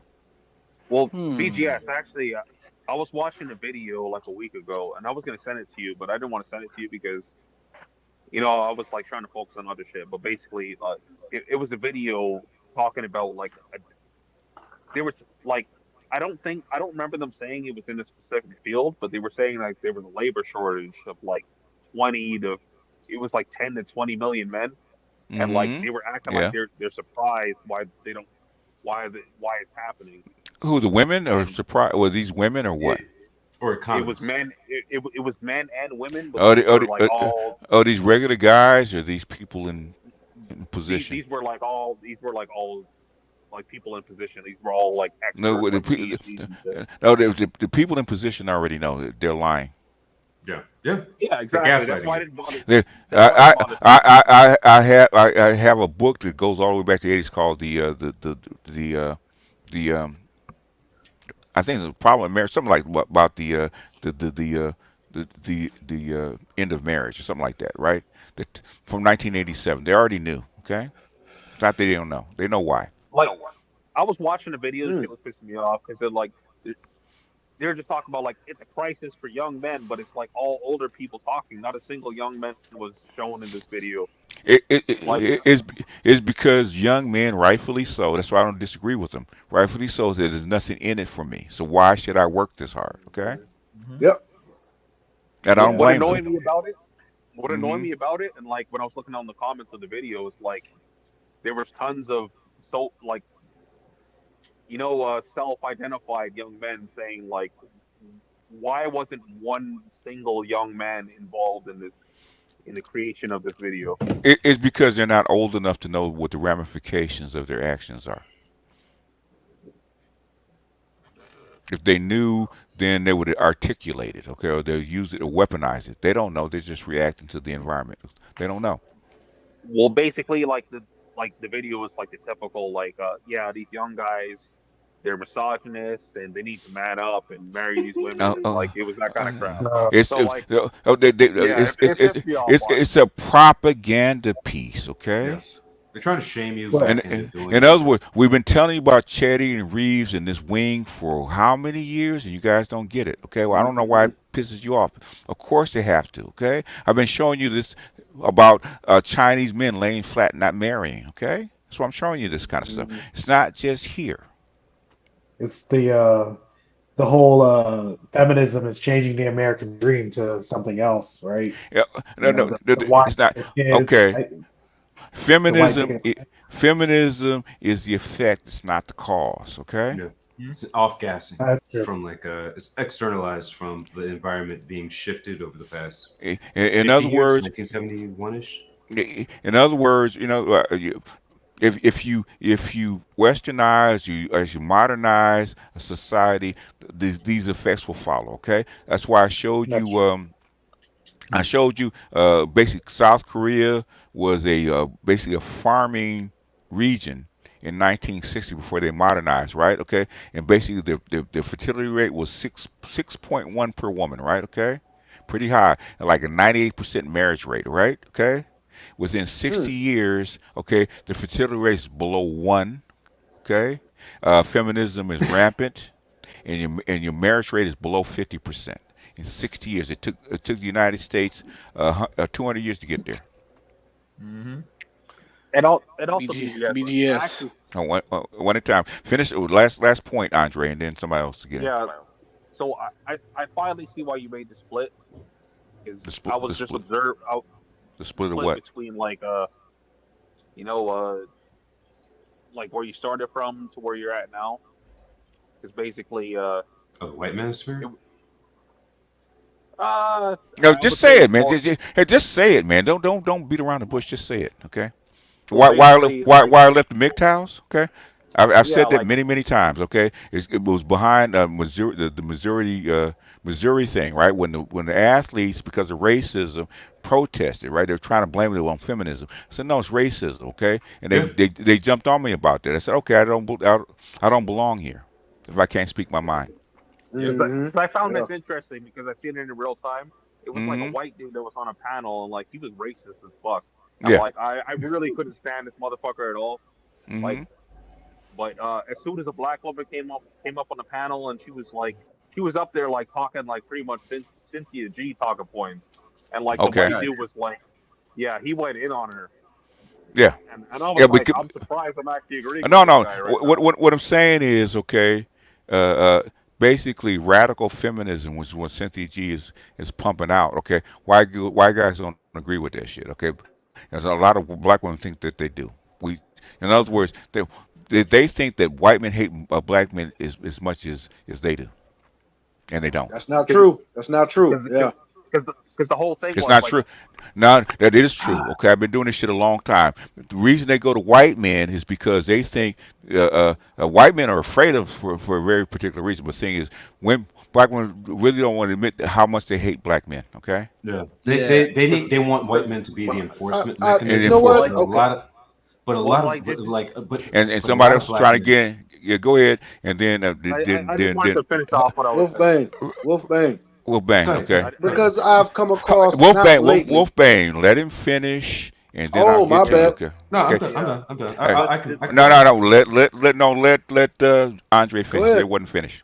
Yeah, Go ahead. like just to finish off what I was saying, it's like basically this chick was like bragging about how she's dating a white man, and Yeah. like she sat up there and like all she did was talk shit about black men. She didn't say a damn word Yeah. about white men at all. But like this white Yeah. dude, like even though he was racist as hell and was saying the most racist shit Yeah. I've ever heard, like he got Yeah. up there and He- he was just cooking the shit out of her. Yeah, because she's trying to play to his ego, and they don't like her. Okay. It does happen. Yeah. They in other words, they like her. I mean, they'll have sex with them, but they like black women less than they like black men. Okay. Mm-hmm. Listen, because who else is trying to get in? Go ahead, Wolfbang. And then somebody else is trying to I'm get in. glad you were. Yeah, I'm gonna be very short, or kind of short. I'm glad. You Yeah, very short. You don't exist with you. Well, go ahead. Okay. Right. My brother. You or Jules. Right. Go ahead. Go ahead. Because I found that I don't have a lot of white male friends. I've had in the past. Right. Mhm. Currently, I don't have any. However, Okay. in the past, I have discovered some white men have this mechanism in their head where, hey, he's a fellow dude. He's a brother, not a brother like a black man. brother like we He's are. a man. He's a man, right? Yeah. I've come across that quite a bit. Mm-hmm. Yeah. They don't hate black men. Some of the white guys, some of them do. I mean, But not I've as come across much. some, they're like, hey Yeah. man, what you doing? Why don't you come with us to this bar and let's go do this, let's go do that. Yeah.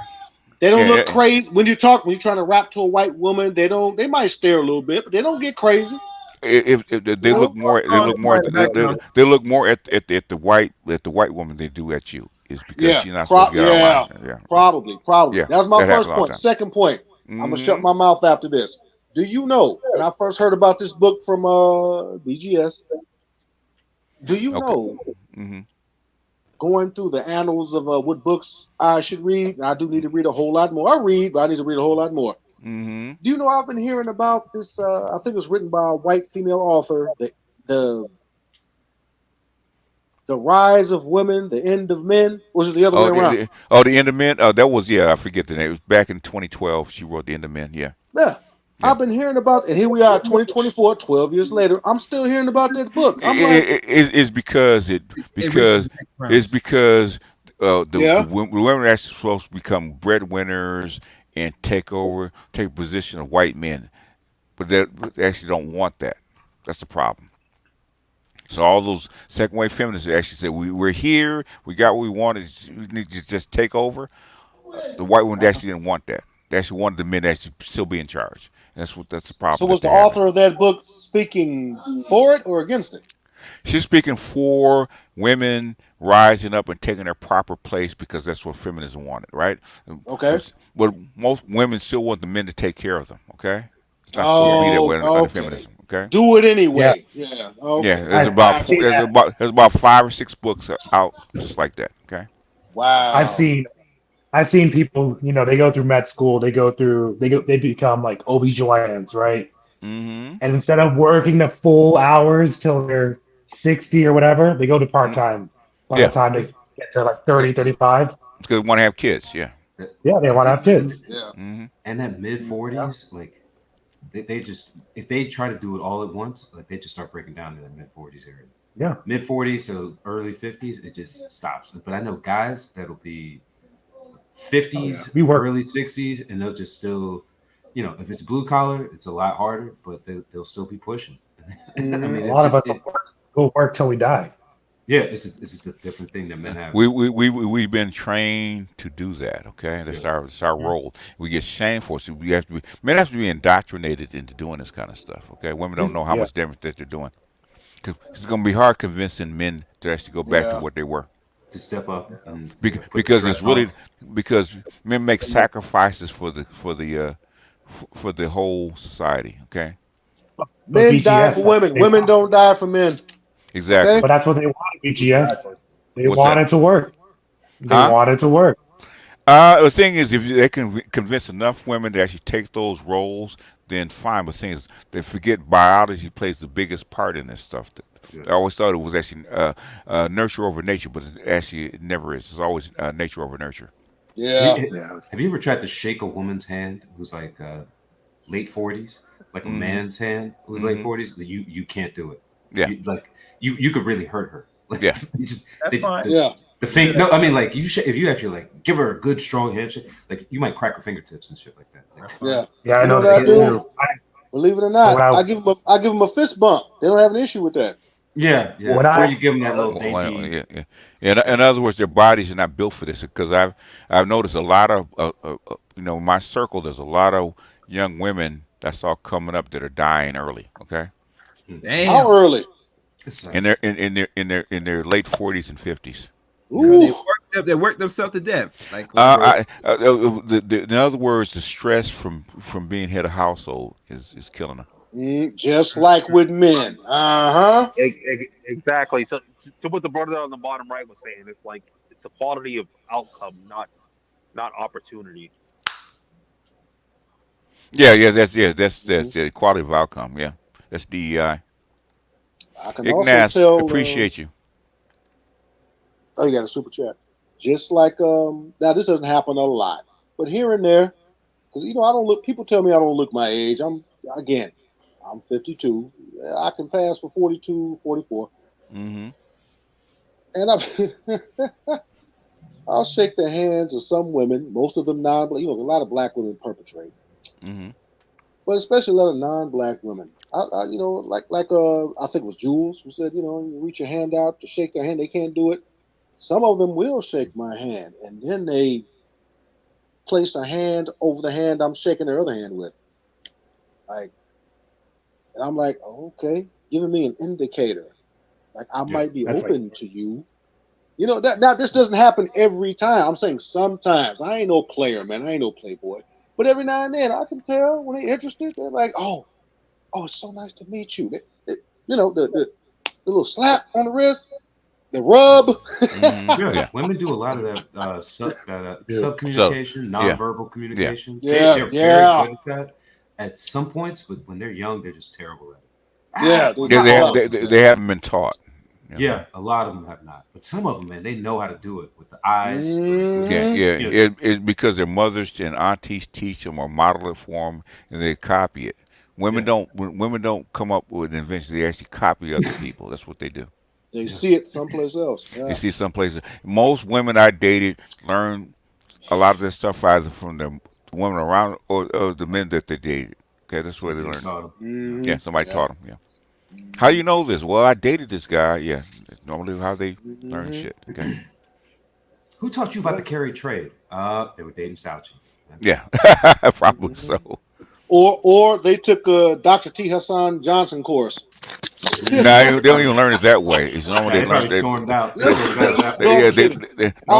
I'm kidding. They learn it. They learn it by seeing either the women in their family do it or their men do it. That's normally how they learn. If they're smart. How you know about this restaurant? Well, this guy who used to take me here all the time. Yep. You hear it all the time. Jerk chicken, BGS. I'm in the middle of the hood. Anybody who's from Chicago, 79th and Halstead, that's the hood. Okay, the Venezuelans ain't even came over there yet. That's the hood. That's us. Not yet. They're coming. I understand that.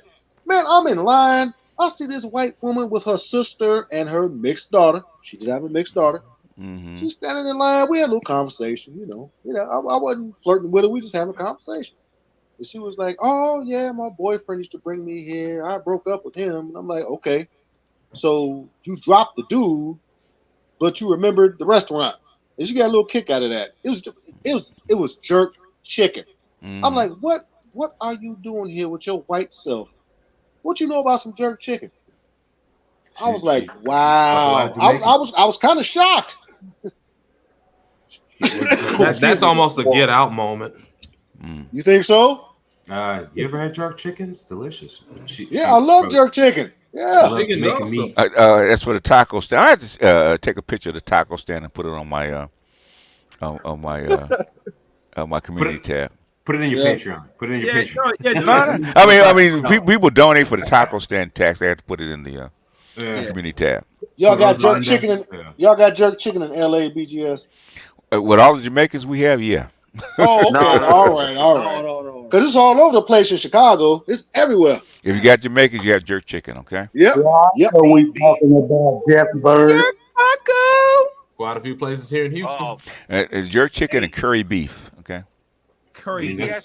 Jerk. Don't forget the goat. Curry goat, yeah, that's true. Oxtail. Yeah, we got a little bit of that. Well, oxtails is a southern thing, but yeah. Well, oxtails actually come from the continent. Yeah. How they cook it, yeah. Oh, does it really? Yeah. Okay. Yeah, because there's a lot of cattle on the continent. Like, think about how much of the continent is actually savanna. Yeah. They think like the dark jungle of Africa is like it's not that. No, I mean, it is big. It is big. It's like 2 Texases, but like a lot more of it is savanna, which is perfect for cattle. There's a lot of oxtail with Caribbean cuisine as well, though. Yeah. And that's why it comes from the continent. Yeah. And they brought it with them.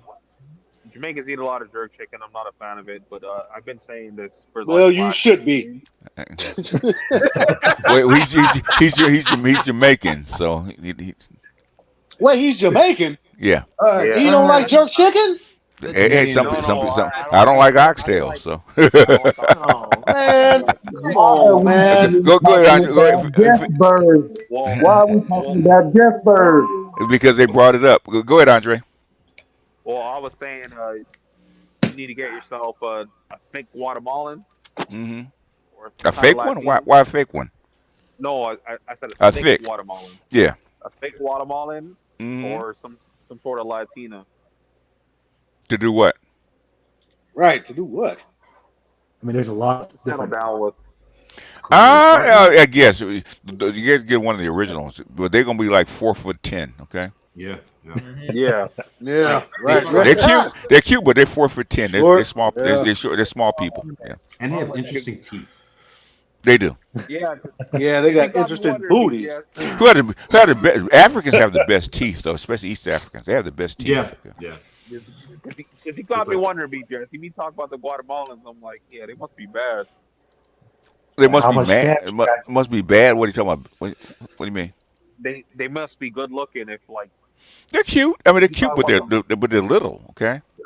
Not a lot of protein in their diet. Yeah, they're little. Well, the thing is, it comes from they're actually natives and they're small people. Okay. The ones closer to Mexico are actually mixed with black. They're bigger. I mean, they're big. They got big asses and shit like that. So. Yep. That's a Chiapas. They're over here. And same thing with Venezuelans. Okay, they mixed with African slaves. They had those big asses too. Mm-hmm. Yeah, BGS. I didn't know they came that dark. Since we've had all one at a time. Who's go first? ahead, brother.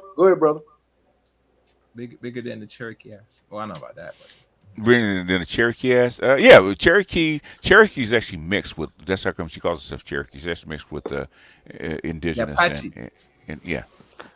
You can tell by her teeth and by her bone structure. Yeah. Mexican, Brazilians, Dominicans, and Venezuelans. Mm-hmm. Yeah, Venezuelans especially. African mixture. Yeah, especially Venezuelans have huge asses, man. They're big and round. Yeah. I didn't BGS. I didn't know. Now, my neighborhood ain't been flooded yet, but they over here. You know what I've noticed? Where they had the Mexican flags posted, where they would sell the Mexican food out. You know, the makeshift taco stands. The BBLs are sometimes copies. a taco truck. Now I see a Venezuelan flag. Yeah, the BBLs are in the air. The BBLs are a copy of Venezuelans' asses. I believe it. Yeah. I dated my first Venezuelan when I moved to Houston. Okay. All right. I didn't really know nothing about Venezuelan women. And them asses are firm too. They're not flabby. They're good. One time. Like cinnamon colored skin. Yes. Very curvy. Yeah. Long black hair. Yeah, go ahead, Jesse. Say so. I started traveling to Colombia around that time, and there's a Mm-hmm. lot of Venezuelans. Venezuelans out there because of Mm-hmm. a lot of them Had to leave. fleeing Yeah. the country and stuff like that. So Mm-hmm. they definitely top five, top five, top Yeah, five. I can confirm. the Venezuelan women actually slept on. Okay. Well, yeah, they're Well, not because it's like they're not really known because of the Mm. situation with the country and how the U.S. media Mm. demonizes the country of Mm. Venezuela. Mm-hmm. So all that stuff plays a part. But when you go, I say probably go to Colombia is the best way, even though, cause, I mean, it's not exactly safe in the country right now. Or go to New York City where they're at. Yeah, yeah. or New York is getting Oh, Chicago. there's yeah, or Chicago. Chicago. Yeah, or Chicago. Yeah, Yes. they Come got a on, huge man. They at community all least over here the in some place out One here. Houston. time, and they said they're actually bringing more Venezuelan women than men. So Yeah. Yeah, I can confirm they got yeah. a lot Bring of your one time, ladies one time, Venezuelans. one through. time, one time, one time. That's why I say I don't think I've met a single Venezuelan man. I'm not gonna lie, but I've met plenty of women though. No, I see them. I see them dudes. I looked at one the other day. I went to go hustle up some money Mm-hmm. legitimately. I'll assure you of that. And Uh-huh. and Sure, and I look. legitimately. Sure, Leave me you alone. did. Leave it alone. Okay. But I came out of the because I like a little bit of Mexican food. I'm a fan of burritos and shit. I came out of the Mexican grill Mm-hmm. and I could tell she was Venezuelan, man. I didn't have to ask. I'm pretty deductive. Mm-hmm. We stared at each other. I looked. She kept looking at me. I kept looking at her. Then I turned to the right, and there was her dude. Now, why he was walking 4 feet behind her, I will not. I don't understand.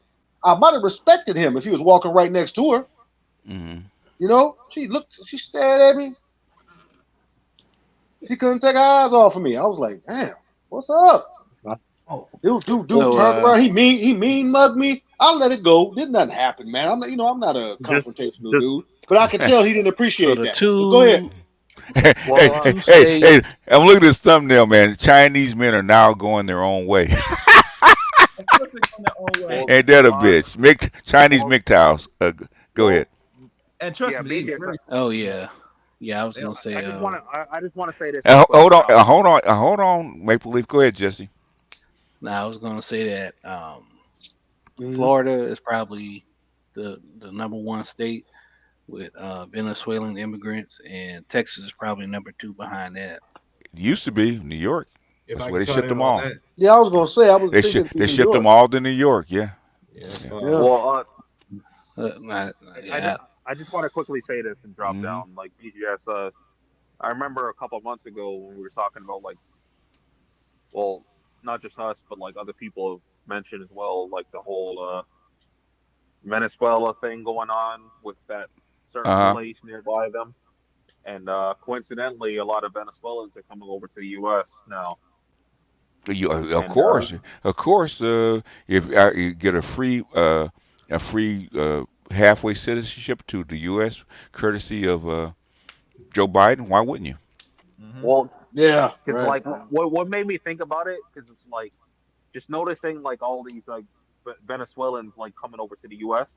Yeah. and with that whole stuff going on in that region, like Mm-hmm. I was thinking maybe there's some sort of connection there.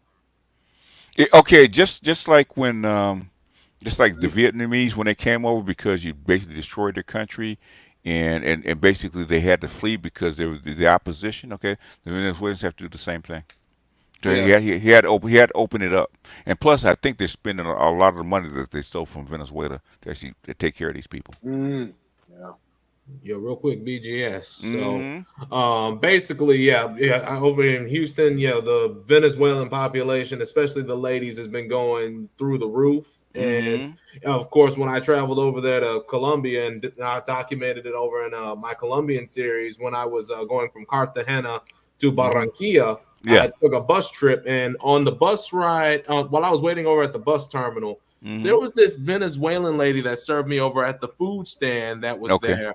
Okay. And of course, Spanish my second language. And this woman, she could have easily gone on any magazine in the Mm-hmm. United States that she could have ever wanted if she Uh-huh. had the opportunity. And here's the thing: she was a single mother, and of course, of speaking with her, she told me that she, of course, migrated because of everything that was happening in Venezuela at the time. This was December of last year, and that she and hundreds of thousands of Venezuelans have been migrating over into Colombia, and then many others that could have afforded it went on over to the United States, of course, in the Houston that she know of, and of course, I met a lot of them over in Houston as they're over at Arepa stands, among other spots, massage joints, stores, you name it. Yeah. And it's gotten to the point to where, overall, just these ladies, here's the thing, man. These ladies, they spend all of what they can on beauty products, because over there in Venezuela, they don't play around when it comes to beauty. When it comes I think the Miss Universe pageant, I think they've had like double-digit winners of that. And the Brazilian butt lift was modeled after Venezuelan women. I'm trying to tell y'all, man. They don't play on beauty. One time. Who's first?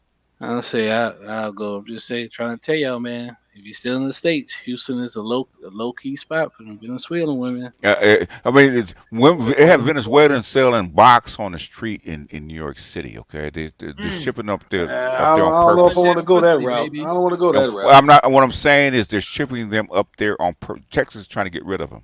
They're shipping up to New York. Okay. So I want to ask Jesse and restricted. Which is why Eric Adams is pissed off. Okay, that's why he's pissed off. That's why he's indicted. But anyway, Jesse and restricted. Is Houston the city of Houston? Is that a sanctuary city? Basically, it's a melting pot of just about every culture there is. It's a border city. It's a southern border. It's like L.A. and San Diego. It's a border city. Okay, so that's where they come in first, and then they have to push them out to someplace else. Okay, they ship them out. So any of those border cities like Houston, El Paso, San Antonio gonna have a lot of Latinas. Okay, it's a border city, just like California is like 40% Latino. Because it's a border state. Yeah. I heard. Yeah. Wow. It's everything in Houston, man. It's like, I mean, it's similar. It's similar to New York City in that sense, as far as diversity of cultures. So yeah. And I think LA has probably more Chinese and Taiwanese outside of China.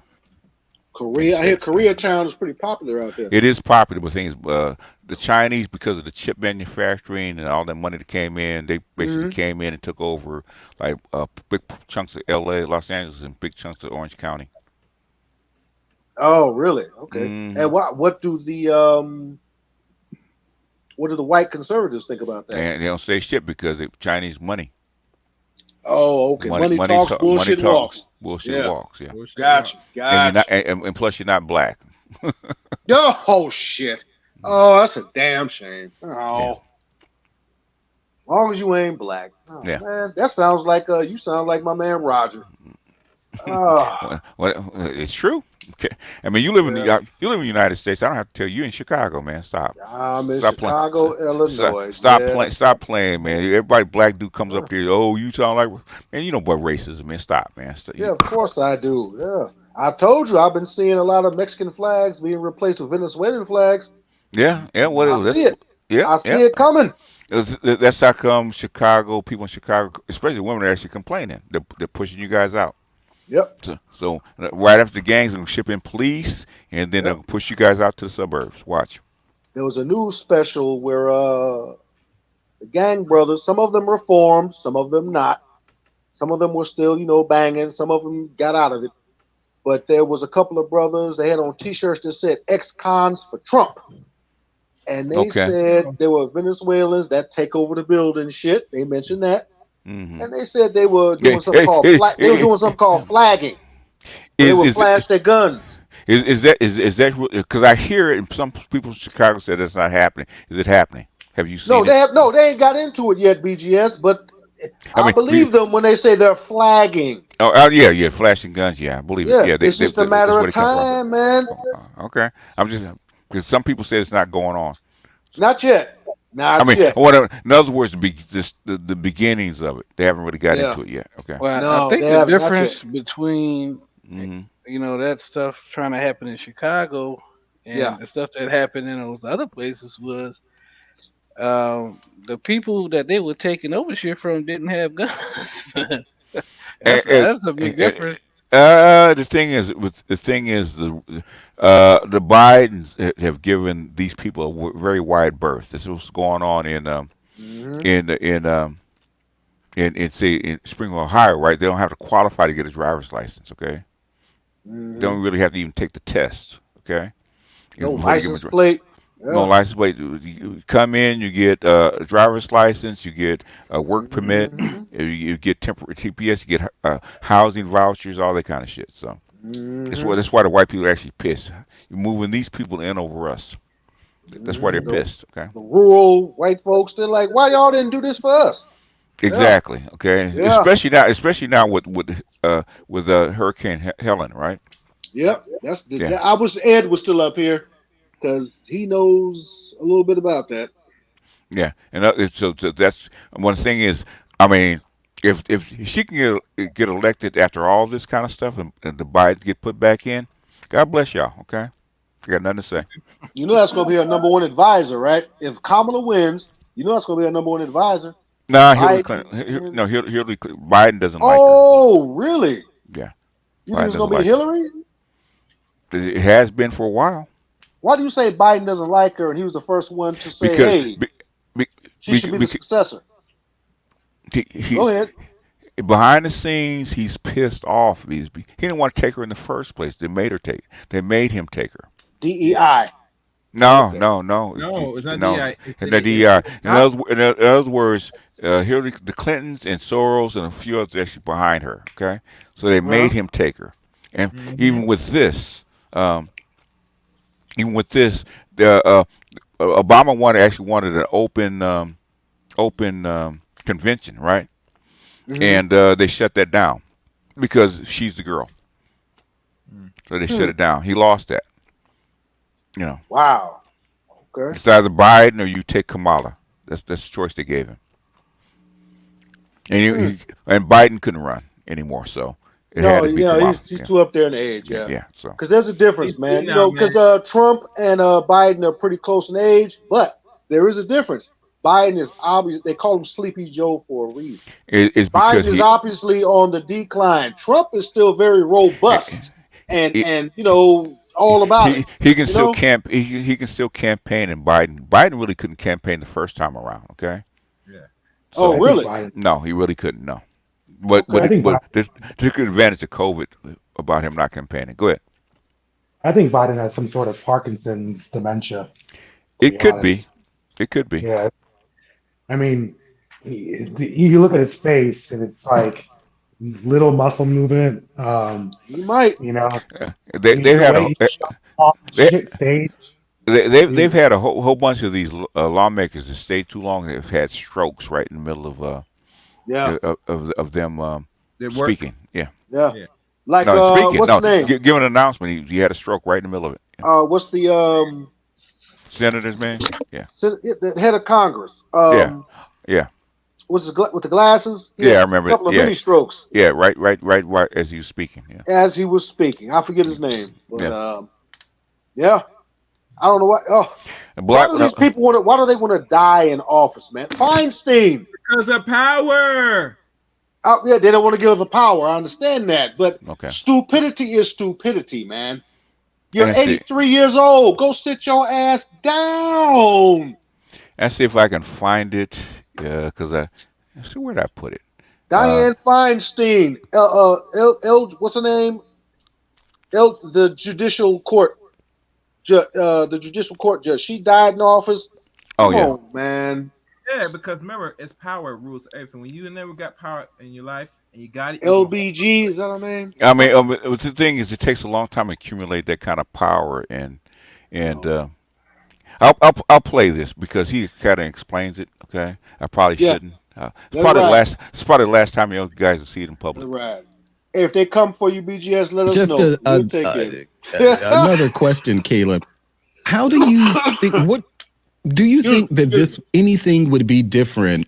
Obviously, between Joe Biden and Kamala Harris, doesn't seem like there's going to be much distancing at all. But because Kamala Harris is more, and I say wild card simply because she hasn't established herself She really, if you were asked, she has not. She has can you been, let but if you can you let this thing play without commentary for a second? It's only like a couple of minutes, man. Calm down. ask, I would say some of her staunchest supporters, or even surrogates for that matter, about her foreign policy worldview, they probably would not be able to articulate what it is. So if under a Kamala Harris administration, though, do you think that because she doesn't have more of a foreign policy footprint or worldview, that it would be, she would much easier be led by bad actors within government? I'm not even going to say within the Democratic Party. I would actually just say within government than Joe Biden. Like, how much better would she be? If you read my book, one of the points that I made is I think we know very well what Kamala Harris's foreign policy would be. Look at the first term of Barack Obama when Hillary Clinton was running the U.S. State Department. Yeah. And that is what we would get under a Kamala Harris presidency, because Kamala Harris was selected as the new Hillary Clinton. When it was made clear that Hillary Clinton couldn't run for office once again in 2020, all of her supporters met in Long Island and decided to put their money behind Kamala Harris instead. And that Kamala Harris is a product of the regime change color revolution apparatus that Hillary Clinton was very much, using when she ran the State Department. Look at Anne Marie Slaughter, the foreign policy strategist of the New America Institute, or New America. They have various names they've used, but the branding has changed. But it's the New America entity in Washington D.C. run by Anne Marie Slaughter. You look at the George Soros color revolution apparatus.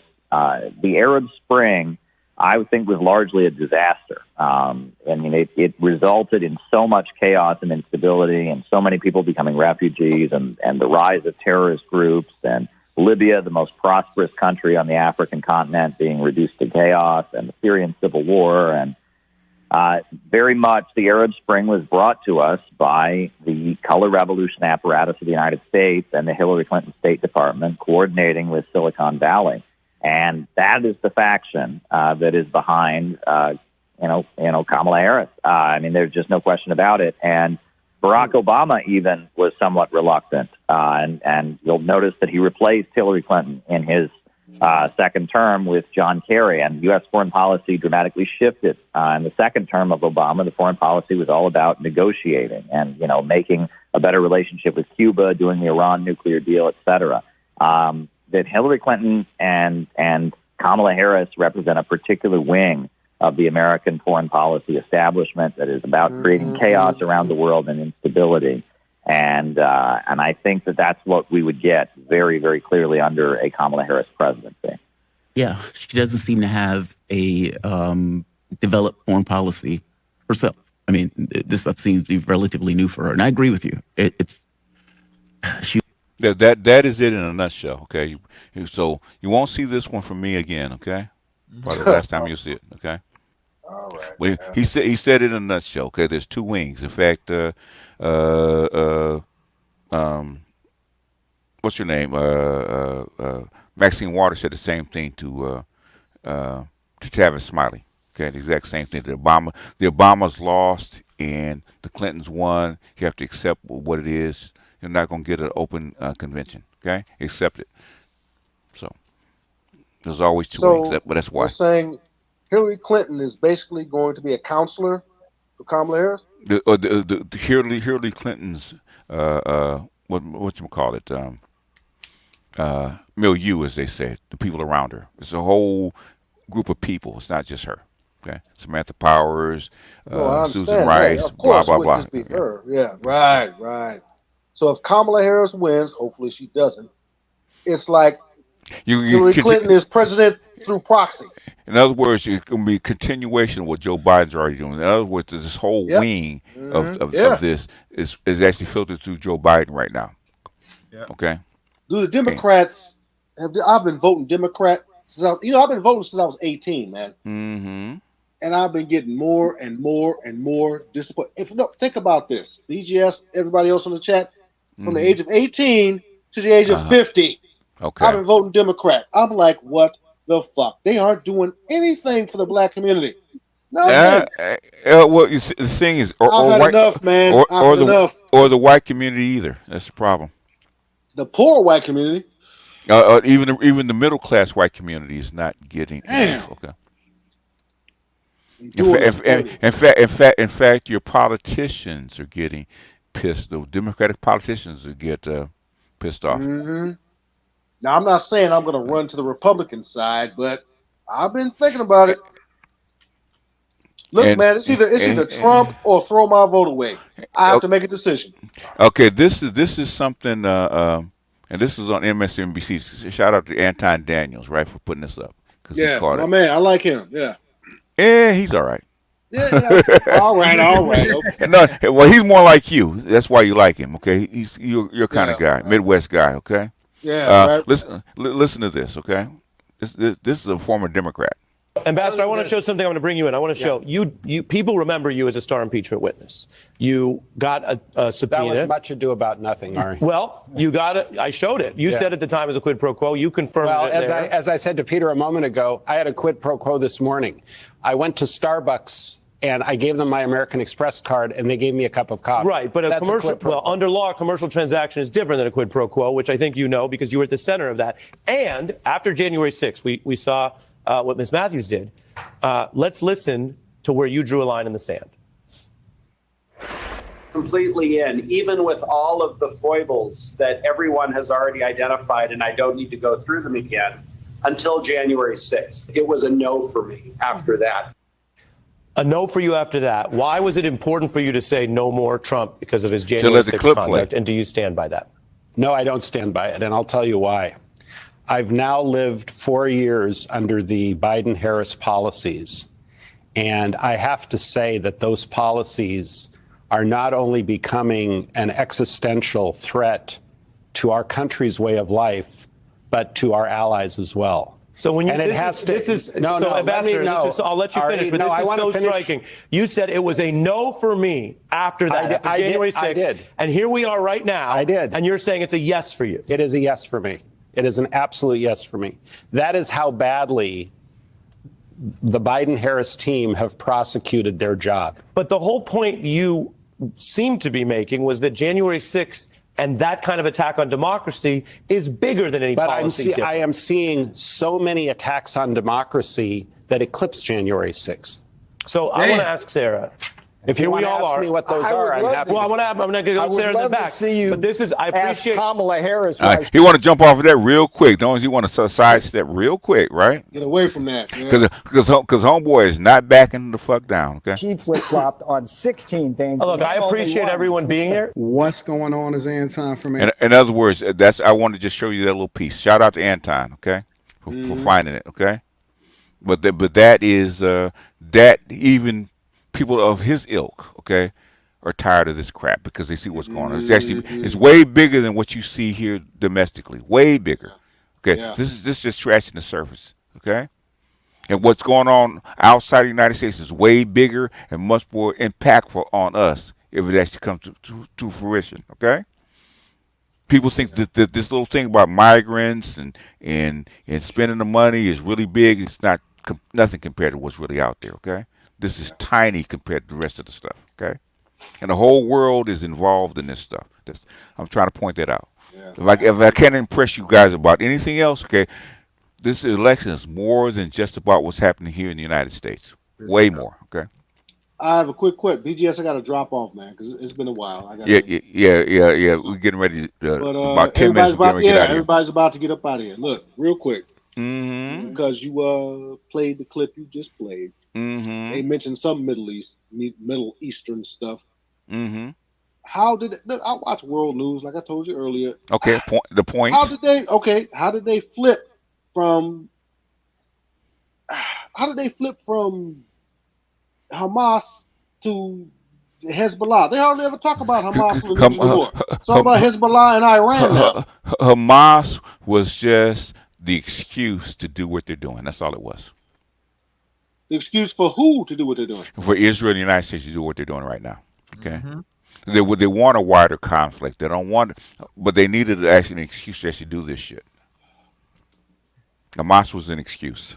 Because now it's all about Hezbollah and Israel is going to drop all these missiles Okay, and a ground attack. listen to me. You ever argue with your woman? Of course. Okay, and she actually going off about some little tiny thing that you did or didn't do, some dumb shit. But once you find out that's not the real reason why she actually going off on you, yeah, same thing with this. Okay, wow. Hamas is just that little tiny thing, but the real reason is actually a bigger thing. Okay, scapegoat. No, you just need an excuse. Okay. Just an excuse. And in other words, you didn't put the cap on close the milk in the refrigerator. She's dancing on her head, but it's about you coming home late. But you can't talk about that. Okay. Okay, gotcha. Yeah. In other words, it's bigger than that. Okay. Same thing with this. Okay. I'll study it a little bit more, man. I'll do what I can. Like I said, I'm not the brightest bulb on the tree, but you know, all you got, I know how to pick up a book. You know, I've given you what to look for. It'll be very apparent if you just look. Okay. Give me all the tools. All the stuff is out there. Okay. All you have to do. They say it on a daily basis. You have to pick it up. Okay? There's a reason that Biden said this is a nexus. Okay. Yeah. Or why this election is so important. Okay. Hey, just gotta look. I'll say one thing about Israel. Say they damn ground forces ain't worth a damn, but they precision airstrikes and goddamn assassinations be on point. I like, damn, it was like a week where they was just assassinating everybody. You know what, Jesse? You know what's saving their ass? That dome defense system. That is saving their ass. It doesn't do any. It doesn't do any good against the type of missiles that Iran is firing. Okay. Oh, they can pierce through it. Go watch. I think he's called Andre something. I can't remember I can't even pronounce his last about name. The Russian guy. Yeah, Russian guy. Smoothie X12. Okay, he talks about why those Iron Dome is ineffective against those type of ballistic missiles. Okay? Ballistic missiles. Yeah. Right. Yeah. Okay. Ignatz says, "Pass the plate." Appreciate you, Ignatz. But if you don't nothing else, just pay attention. Right, the stuff is out there. Okay, and to the point where guys like him are actually saying it. They can't hide it no more. Yeah. Look, man, the world is in turmoil, but black men, stay strong. Do what you got to do. Take care of your families. I said it. I said it 2 years ago. This is the end game. Okay, Avengers end game. That's what's happening right now. Go ahead. This is this is end game. But look, you wouldn't call it an apocalypse, would you? I hope not. Yeah, right. I hope not. Right. But some of these knuckleheads, man, I don't know. Yeah, we talking about knuckleheads. I just had a dude tell me, I don't have a problem with them sending all that money to Ukraine. I was like, okay, good luck trying to fight. You know what I told him? Good luck trying to fight the Briggs. Don't get mad when War 3 starts. Hopefully it doesn't start. The thing is, I'm praying it doesn't start too. The thing is that the reason that we're not already over there is because they know the draft will not work in the United States. Oh no! Wait, what won't work? Draft. Okay. Oh, okay. Gotcha. You're not gonna go over there to Ukraine to fight Russians. Okay, it's not gonna happen. No, hell no. And they know it. For what? Absolutely. Unless you got a real good reason. All right. Hey, love y'all. Thanks, BGS. Peace out. Peace out. Which path to Persia will explain anything on the Middle East? This is something that Quigley talked about in 1968, right? Okay, and he said it. That's why he called the book "Tragedy and Hope," right? Okay, he said he had hoped if he wrote the book that the United States wouldn't make the moves that it did, right? It's tragedy that they actually opened up China for money, okay, which brought them into the equation. So in other words, you put them on the path that should take over what you're doing. He said it's a tragedy. He said you're going to go down the tubes, okay? And he's right. They've been trying to prove Quigley wrong for the last 60 years, and he's not wrong, okay?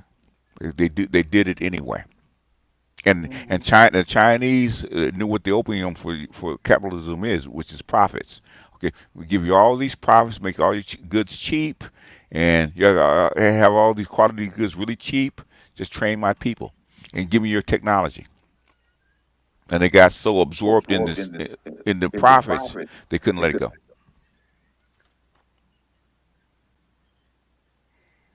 All right, y'all jump in. We got about 5 more minutes. Anybody? It's a tragedy for who? It's a tragedy for Western capitalism. Yeah, exactly. I take it, BJS. You never got Mr. Wolf's new book that on that last slash he did. I got it. Talking about Richard Wolf. Richard Yeah. Wolf. Okay. No, I didn't. Okay. I didn't even get the first one yet. Oh, that name sounds familiar. Well, you know, he's now selling his book on Lulu, so I guess he doesn't like Amazon. That you know he's a Marxist, so he probably made that did that on purpose. He could actually sell it during Amazon if he wanted to. Yeah, you think it's the politics, or he just says screw Amazon? Let me go. No, I mean he's got the Democracy at Work has like 300,000 subscribers, so he could sell it to Amazon if he wanted to. Oh, I see. Okay. Yeah. Makes sense. Yeah, I'm not sure on. It's interesting, man. Like the U.S. is like, I feel like they're overextending themselves at this point. They don't have a choice. They don't have a choice. It doesn't matter. Okay. At this point, with the screw up in Ukraine, it really doesn't matter. It's basically it's over. But they don't want to admit that it's over. Just like Biden wants to get back what he lost. It's like that's why he's doing all this in crazy Ukraine. You got this crazy stuff popping off in the Middle East, and then you're gearing up to try to take on China. I mean, I explained it during my.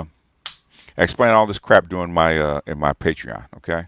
Because I called this stuff like maybe 10, 12 years ago. Yeah, somebody had to pull his jacket like, no, don't say that, don't say that. No. It's like 10, 12 years ago. And the guy I was talking to in the DOD said it was actually on point. That was like 13 years ago. Okay. Oh, really? Okay. Yeah. Wow. Yeah. And a certain other person that showed up in my Patreon Wednesday said the exact same thing. And he's in the position to know. Which is good for Africa. So it's one good thing. You know, just when I go online and I was looking at the actual physical book, and I noticed the last date was 2004 for Tragedy and Hope. Was that like a revised version, or did it add more pages? Because Quickly been dead now for 46 years. No, it's not revised. They haven't changed it. In fact, why you go on Amazon? Oh, you probably got the PDF anyway. It's been because the original book is not sold because they only have copies of it. Okay, the original book got destroyed back in the 60s. Okay, they had to steal the things out of the library and actually photocopy them. So we actually got the book. So the PDF is like as much as the accurate copy. What's up, Shannon? Okay. Oh, Shannon Ross. Now, so the PDF has the as clear as enough of the original as possible. I mean, they photocopy the thing word for word. Okay, if you go back and look at the history of Tragedy and Hope, basically the Council of Foreign Relations actually destroyed the what's called the plates for the book. Oh wow! And they only made, I think they made 2,000 copies of the book, and they destroyed the plates. Okay. He was actually pissed. They paid him for it, but they destroyed the plates.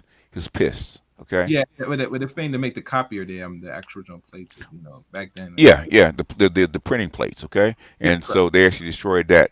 So what happened was the white guys, the right wing guys, actually went in there and actually found the book and actually stole the book out of the library and copied it. That's why you have it. Just like, there are no original copies of Tragedy and Hope. Okay. Okay. So the books that we have now, is that like reprints from the stolen copy, or did they? Yeah, the reprints from the stolen copy that we know of. Okay, unless you have the original source that we know of. Long ass book. Good Lord. Yeah, it's 1,000 pages. Yeah. Oh, 8,000! Jesus Christ! No, 1,300 pages. Yeah. Okay. Yeah. Did you read any of Quigley's other books? The only other ones I read was Evolution of Civilizations. Evolution of Civilization. I'll look for that a little bit later. Yeah. Okay. Oh, there he is. That's it. There he is. There's the Shadow Man himself. If you want to come up, Dr. Reefer, you can, but you don't have to. Maybe Dr. Reefer. So what? drop the streamer link if it's still down there. Yeah, he'll give me one if he wants to come up. Okay. Yeah, because usually most information nowadays, and I'm not saying it's accurate, but obviously always a question now with digital copies. You never know nowadays because some people are going to start reading this information. Not a lot, but people are going to start questioning. They're going to look for I try to look for books. That's why I always say Gold Dollars and Power is because the CFR actually paid took him from Texas and Austin to put him in MIT to get him away and to actually hide that book. Okay. So they paid him. They didn't destroy the book. The thing they actually hid him because he's never talked about the book, not one day. That's why you know it's accurate. Yeah. When they start hiding from you, say, "Oh no, we don't want some people to read this." I found that book by accident. Oh, okay. That's what's up. I was looking for the German problem, and it popped up. I said, "Oh shit, okay, let me read this." I said, when I started reading, I said, "Oh, it's one of those books." And I started looking for him actually having lectures on it. Nothing. Okay. Nope. No lectures, no audio. He never talked about the book. Never actually promoted it. Yeah. Makes me wonder if he was like deleted. So, even though he wrote this book, and Bill Clinton was a student of Quigley, that motherfucker still didn't heed the warning. The thing is, Bill Clinton is. Some people disagree with him. Okay, like the biggest. If you ever want to see the biggest conflict is between look for Mearsheimer versus the guy that wrote what did he write? He wrote the end of history. Fukuyama. Okay, that debate is about the neocon version and the neoliberal version versus the realist, which is Quigley more of like a realist.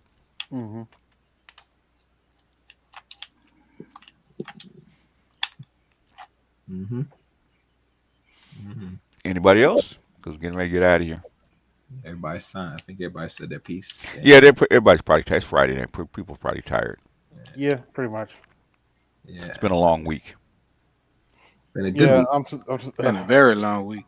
Very good week too. Very good week. Oh, there he is. Okay. All right. What's up, Doc? How much time you need, Doc? If he opens his mic. What's going on, Shelton? Okay. Till then. Let's see if I can find it. Because I actually have his... when I first started my channel, actually, my other channel actually had Quigley and his speech that he gave to... the last speech that he really gave. Interview that he gave. Had portions of it. See if I can find it. Oh, okay. I hope it's on YouTube. It is. It's on my book channel, I do believe. Oh yeah, book channel. I didn't find a link for that because I only got 2. Damn, I forgot about the books channel. Nobody goes to it. That's why it's there. Is it in the description of this channel for all your channels? BGS Books. All you got to search for it. Okay. We like Black Female Fuckery channel, 40,000 subscribers. BGS Book channel, 100 subscribers. Let me look that up right now. Does it only have 100 subscribers? Really? Ooh, the book channel. I used to be on the book channel. 1,700. That's how for the books channel. Damn, I got more than that. Wow. All right. I don't put any content on. That's why. Yeah. I see it has 1,077 subscribers. Is that the one? Yeah. All right. And you got Tragic Hope little thing on that. Let's see if I can find it. Google Power 1. I know it's. I know I put it here. Oh, well. No, it's no. It's hell. I don't put anything on it. So. Okay. All right. Thought I had it. There's one that's 14 minutes. There's another one that's 7 minutes, 5 minutes, 14 minutes. And this looks like original Tragic Hope book, the one with the gold and the symbol on it. Yeah. That's not the original, but that's a copy of a copy. That's the one. That's a picture that I found. Okay. And man, Scott Ritter was on point when he was talking about the Israeli military because they getting their ass kicked in Lebanon right now. Yeah, because they only have a limited amount of people. They're going into a urban war, okay? Mm-hmm. And urban war, and they're already tired from actually fighting the Hamas. And you got this. Well, hey, nobody told you ass to get in a war with 4 different groups. God damn it. Oh, I think they don't have time. I think that they have to do stuff that's desperate. Okay. It's like, okay, you want to fight Hamas, Hezbollah, Iran, the Houthis. I think that I think that they want the United States to have an excuse to actually get into this. Okay. Yeah. That's the only play I see. Is trying to. It's the only play they do have. Yeah, they don't have enough money or weapons or anything like that. Yeah, people. I said the longest war they can actually fight is like maybe at best 90 days. Okay. Mm-hmm. Against a worthy opponent. It's like when your little brother starts to fight and help and expect you to come in and help him. Or even worse than that, like the little dog on a leash, right? Bark all the day long with a big ass owner. BJ, she's late now. Don't talk about Zelensky like that. Yeah. Let's go ahead and play a little bit of this. I think I speed it up a bit. Don't talk about Zelensky like that. Zelensky got bamboozled. He actually wanted to make peace. He knew better, but he did it anyway. One thing that intrigues me, well, just last night my wife and I was talking about it, was the title of the book, Tragedy and Hope. Yes, because it's such a large title. Yes. Now, what it means is this. I think it is absolutely tragic. It is shameful. It is sinful that Western civilization is going to go down the drain. When I wrote that book, which is less than 10 years ago, I had hope that we could save Western civilization. I am extremely skeptical now that it can be saved. I think we're just about finished. Tragedy and Hope by Carol Quigley. That's what he said in the interview. If I can find the original interview, okay, I'll actually put it up. But that's what he said at the very beginning. You see, as the global South rejoices. It was only a matter of time. That's Mao's last wish, okay, about the global South. Mm-hmm. The reason I've been asked to know this stuff. Okay, I don't think I have. Liberal. Okay. That's how his work was colored. Yeah, okay, that's just me talking. If I find the whole recording, it's been years, okay, since I've done this, since I actually made 8 years ago. This is 8 years, but the thing is that I have a previous block of channels from 2012. Okay. Yeah, somebody actually paid me to actually go through this. Oh, that's what's up. Mm-hmm. Nice. Yeah. Man. Marifa, you got something? Or you're having audio issues. If you can't get it together, we have to wait another time. He might be busy. He might be at work or something like that. That's right. He is on the other side of the. Mm-hmm. Okay. All right. I guess you can't get it together. So I guess we'll close out. Okay. Mike, buckle up. He says he got mic issues. Okay. Okay. Buckle up. They're gonna do something crazy. I'm sure they'll find something crazy to do next week.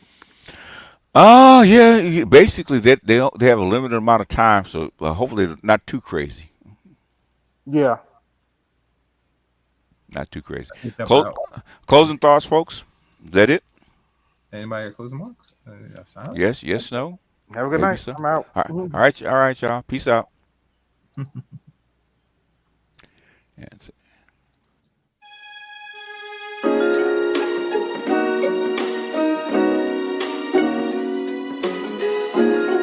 Музыка Денис Шидер.